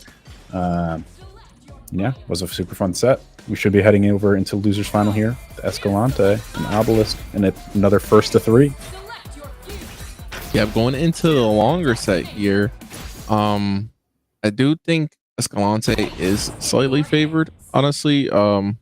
But I mean, we just seen Obelisk show off a bunch of stuff. We're gonna really have to see how far the goodie bag goes, you know, like how much more do you have in this first to 3 can you show off tech wise to really like open the opponent up, you know? And immediately we're actually seeing a change here. Obelisk is going for double down, so I guess they do have practice on both these characters, and feeling like Sidekick isn't going to cut it against Team Time Bomb. So curious to see how crispy the Jinx is feeling now that it's just been kind of used for assists so far today, at least that we've seen. And great start, great awareness for the break. Yeah, gets the punish here as well. Do we get the full conversion? Hard knockdown, set up double trap. Oh, Escalante with no fear hitting both. That's a dead echo. It's a juicy amount of damage into the tag launcher, make it nice and consistent. Shoot the firecracker, all good. Give you some more time to build up the zap meter as well. And with some Jinx v Jinx neutral, just fill the screen with projectiles, cash out when the zap lands. Got an hour and a half to do it, so good stuff there. Getting a good bit of damage here. And then now if you're Escalante, I mean, yeah, it's already chalked, but I was going to say, basically, you kind of just want to buy enough time to get yourself some break meter back, but not even going to be able to do that. So great stuff out of Obelisk, showing that not a one-trick pony with the Ari on Sidekick. Yeah, Ari putting in work right now. Gonna super.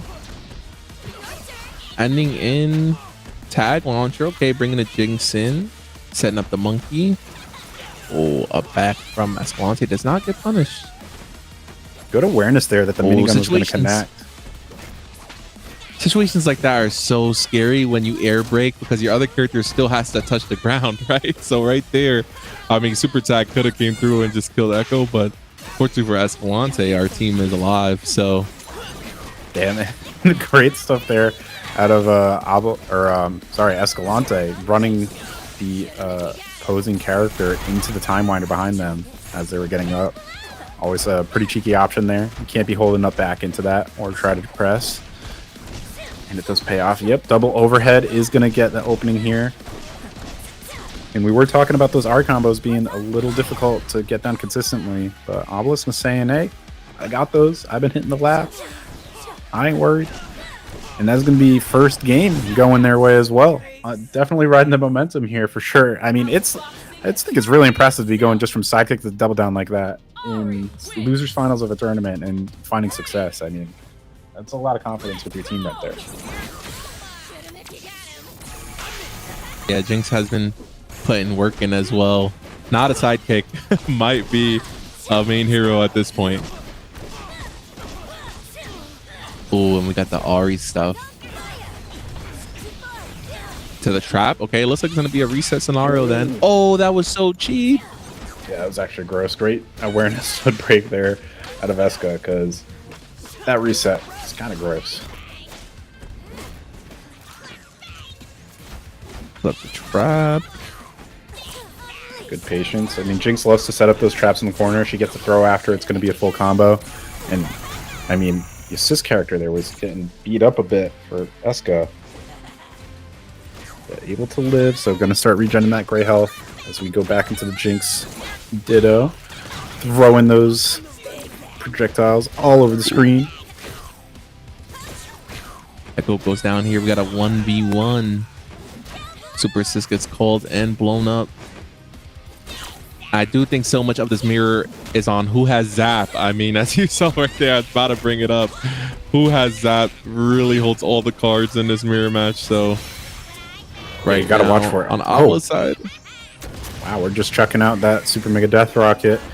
Did they connect? Wow, great read. Or I guess maybe awareness. Damage as well. It's got to be the most damage. Yeah, I'm not sure. All in the game. If it's not, it's top like 2 or 3. Like that thing chunks. I'm not sure if that was a punish or something, or if he just knew, but I mean, he connected and throws it out the round. So I think it was a bit of a call out. That super does too much. I almost wonder if it was. I think when they saw the Echo assist, it might have been a call out that Jinx would have been trying to do the super tag. Yeah. I mean, definitely a great call out there. Huge reward. And Obelisk, I mean, just riding this momentum into this second round of game 2. Into the Firecracker Super, going to be a good chunk of damage here.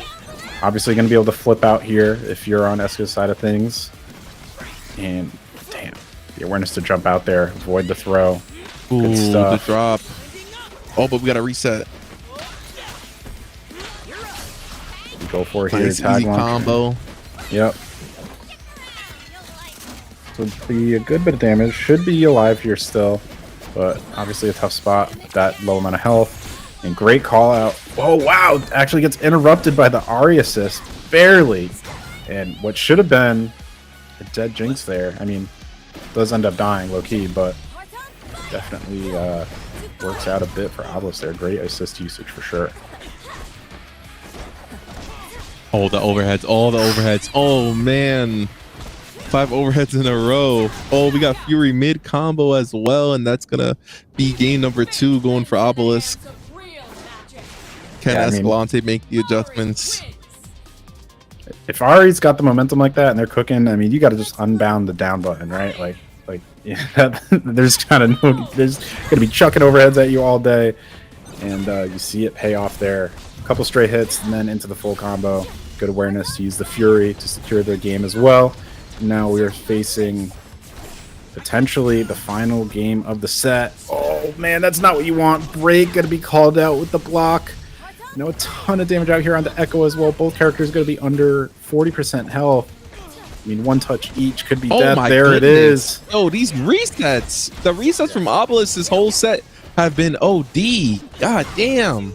Yeah, they've been hitting the lab for sure with this team. And what you thought might have been a one-trick pony using sidekick with the Ahri, not at all. But definitely labbing out all these different situations. And Eska is definitely going to be reviewing some VOD tonight. As you see the chip out from Ahri's S1 Super, great awareness. You might as well let the super meter rip. Of course, all super meter gets reset to 1 bar per character for every round. So if you're going to get value out of it, let it rip. No need to worry about losing it.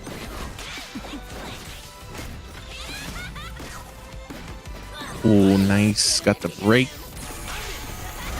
Super tag.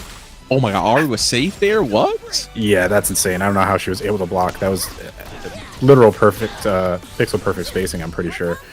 There's no way she doesn't get clipped there, but sure enough, works out. Everything going Obelisk's way here. Let's see, can Eska get out of this pressure? Is able to do so. Push block is going to buy a bit of time here for Obelisk as well. Both players kind of resetting to neutral. Jinx trying to throw all her traps out. How can Obelisk find a way to weave through them? Jinx v Jinx. Zap gonna get a bit of a reward here.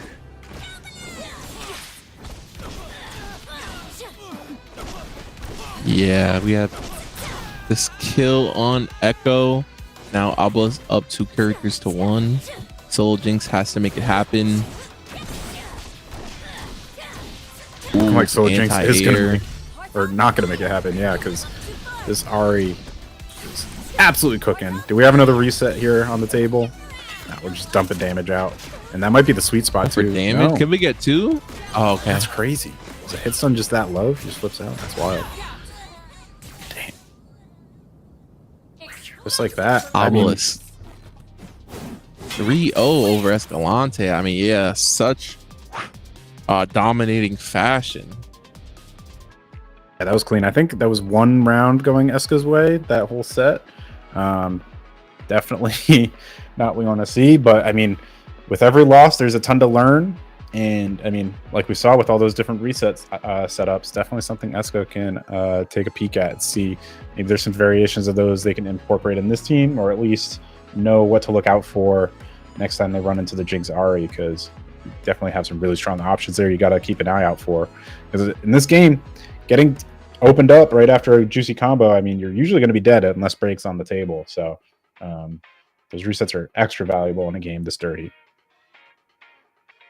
Yeah, I mean, we saw the Oki setups. I mean, had him on lock, had the hard knockdowns into the traps, and then it looked like even some tech roll setups in the air, which is like the next level tech, right? Like, Yeah. what do you tech forward, tech back, like tech chasing people in the air up these resets scenarios is gonna be like the next layer of offense, you know? So bringing it out early here, man.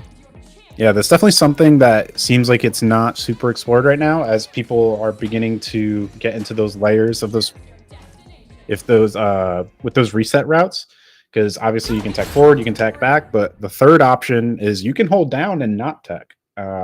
And honestly, in some of those situations, that may have been the move. I'm not sure if that would have solved those exact resets we saw today, but definitely something to experiment with, and it's definitely something we're going to see come into the meta a bit more as those reset follow-up options are locked down more at a high level. But interesting. So maybe Obelisk was just looking for that specific team they like double down. Maybe it's like, maybe they have experience with Escalante and they kind of know they need double down in that matchup. I'm not really sure, but we're back on Sidekick here in Grand Finals against Artorias. And kind of cooking off the bat. I mean, that's kind of crazy. Artorias was looking basically untouchable on winner's side, and off to a great start here for Obelisk. There's the defense we were talking about before. Parry's going to get a huge reward here. Do we pop Fury to get out of this? No, we're holding this first combo, which means, oh, the tech out is going to come out. I was worried that was going to be a Burrito OS situation. Damn.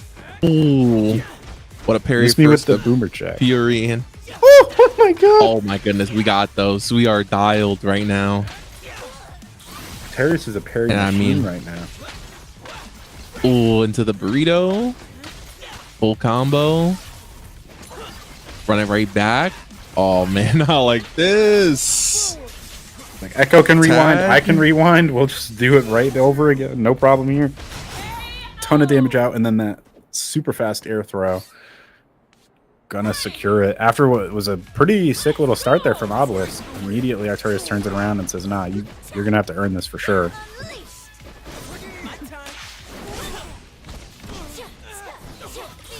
Nice hit. Max range though. Yeah, not gonna risk it with Ahri's route. It's gonna just super DHC, take the damage. That's pretty crazy. Going corner to corner. Good bit of damage out there as well. But not going to matter. Here's the sick route we saw earlier. Second time winder. Into the tag launcher. Yasuo's on deck. What is the mix here? Forces the roll. Keeps the pressure up. And then other side. Ooh. That's crazy. I don't know how it got over there. Max damage routing. Has Echo assist as well. Ooh, looked like they were trying to go for a kill. Oh, that's so grimy. That's so messed up. This character's crazy, man. Somehow slow the corner. You just got to be ready for so much. There's so many reaction checks. Looks like Obelisk is debating maybe bringing out the double down. We'll see what they decide here. No. Yeah, Artorias is on another level right now.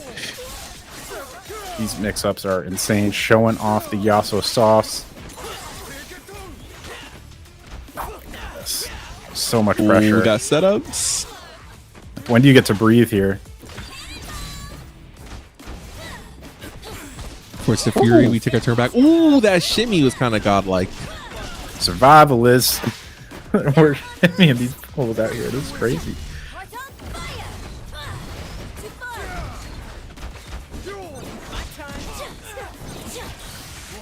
Hitting Echo just a little bit.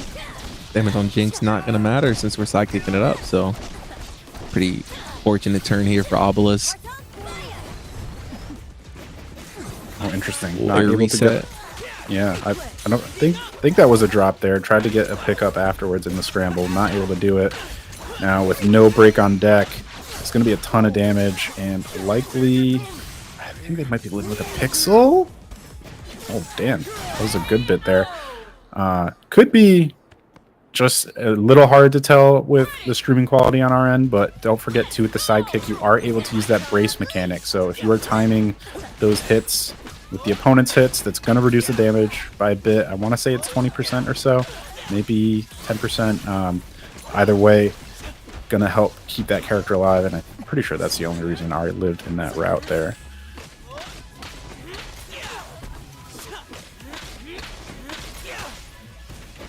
Yeah, it's surprising also how unknown that mechanic is. I feel like they gotta put that joint in like big bold letters. I was talking to one of my friends who mains Psychic, and he was like, "I didn't know you could do that." You know? That's crazy. Yeah, it's kind of crazy. It's definitely not the most obvious thing. Maybe the VFX could be a little more obvious, or it could pop up on the side because they have like a lot of status indicators during the match. So yeah. I'm sure they'll find a way to make it a little more clear. I would assume it's mentioned in the tutorials. I don't think I did the sidekick tutorial yet, so I actually should check that out. But definitely a strong mechanic, gonna help make it a bit more viable, especially with these lower health characters. Ari being the lowest health character in the game right now, I'm pretty sure. Definitely gonna need that. Ooh, right now we got a no way we're parrying all this. We got more? Oh man, great try there out of Artorias. It does get the anti-air, so that is going to be game 2 going Artorias' way. I don't know. Is it doable at this point? It looks like we're going to whip out the double down. Maybe it helps a bit. Select. Oh, we're going Jug. Ooh. Okay, double down. All right. Nah, locking in the double down. Got to give it one try, you know, before the tournament's over. Play your other stuff. Yeah, it's going to be Obelisk going for the reverse sweep here. At least after 3 games, then you'll have a little bit more wiggle room to use a couple, but good luck. I mean, I wouldn't want to be going up against Artorias when he's playing like this. This is really rough to deal with for sure. The defense is insane. The conversions are insane. As I say, that is able to get opened up and then called out on the burst. So this is definitely how you want to start the reverse sweep for sure. Let's see, can we get the full conversion here? Can we go for any resets? Damn, just the raw missile is going to pick up. That's so smart, actually, because the whole rest of the tournament, they've been doing the other assists. So if you do the missile assist there, it throws off everyone's timing. Actually, super sick. Yeah, that's some crazy conditioning, actually. Great call out there on your part. Because I was wondering how that works, but I think that was definitely them trying to hold up back, and it's not paying off. We see Obelisk taking this first round. Okay. I mean, not a ton there was value out of double down. I think that was just kind of strong, neutral. Obviously, a good call out on the burst is going to get a ton of value. We'll see if they can continue this year, as the fourth row is going to be a hard knockdown into the air. Yeah, that air cross-up button is going to get a straight hit, but no conversion.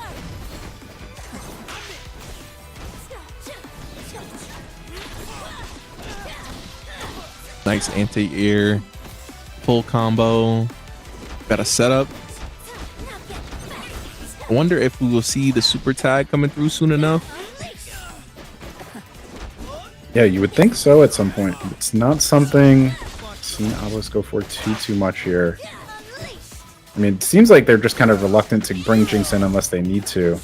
And I would assume that was a misinput. Maybe they thought they committed to a button and we're going to get a full combo, but either way, break is now going to be off the table as they bring Artorias in to the corner for some fireworks.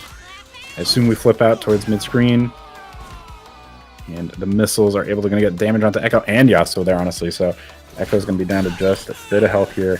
Does get the first parry, not able to get the second. That zap is so hard to react to. Obelisk does bring us to a game 4. All right, there's some life here.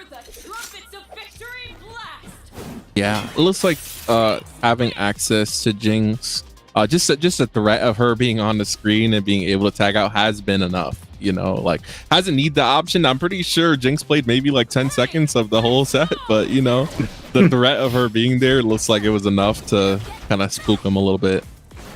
Yeah, for sure. Definitely great usage of Jinx's tools there in the background. And Sahari just kind of steamrolling a bit. Let's see what the setup is here. Kind of just waits, probably looking for a get-up attack there. And Artorias is going to be pretty patient, able to get out. I mean, lost a good bit of the health here, but let's see what the plan is. Break is going to come out. We tag into the Echo, trying to regen some of that health for Yasuo. Great conversion off the parry, but only onto the assist character. Nice punish. Obelisk is locked right now. Nice. Going for reset. No, gonna cash out some damage here on the super. I was gonna say, I think they clipped the ground there. A little too early. Just barely not gonna work out. See if that bites him in the butt. You kind of don't want to give Artorias any path back into the match. Unfortunately, a rare drop for Artorias there as well on that Echo route. So Obelisk breathing a sigh of relief, I think, after dropping all that meter for kind of no value. We've all been hit by that Nice once hit. or twice. Yeah.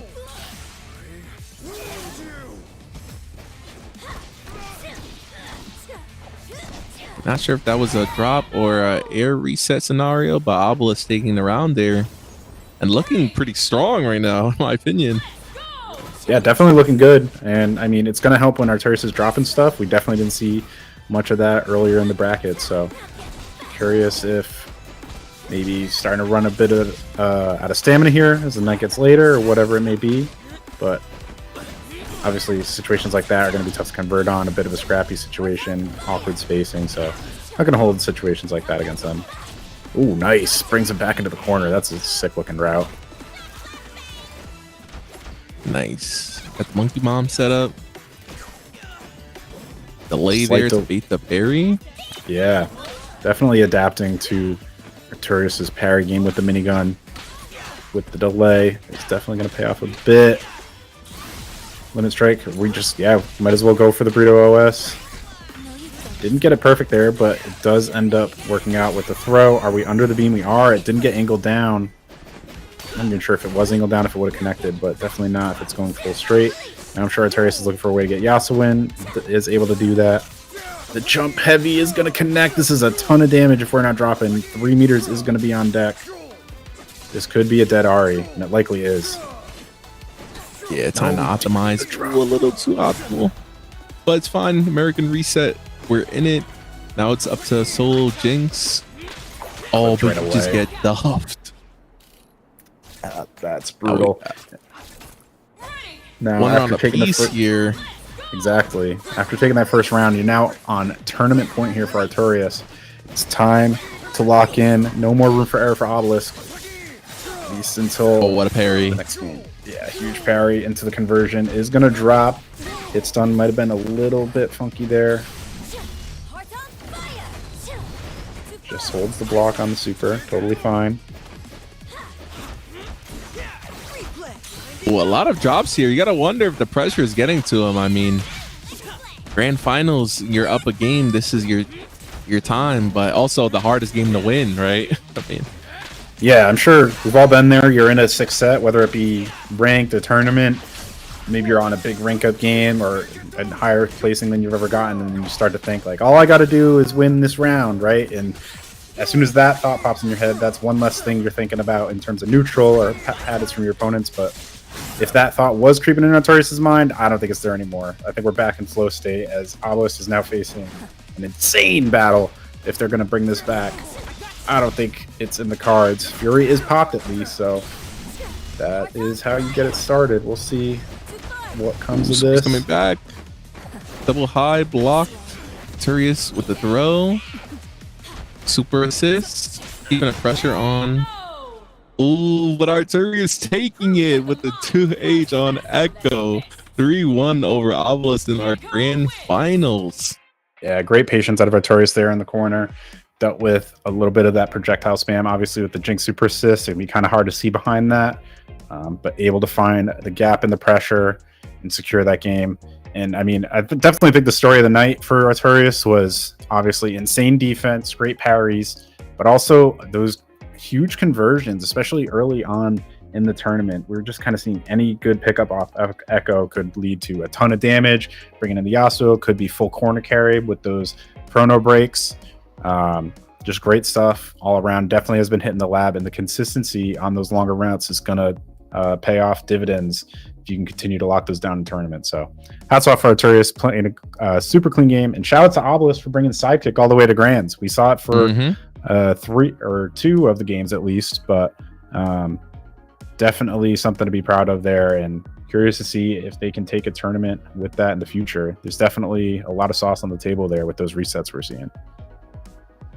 Yeah, I definitely think part of them even picking it was like, I get the honor of being the first one to win the tournament with Sidekick, you know what I'm saying? So cards are on the table, like, man, I want to be the first one to do it. Would have been sick, you know, worth a shot for sure. Unfortunately, ended with second, but still such a high placing for Sidekick. Might even be the highest placing that we've seen so far. So yeah, definitely.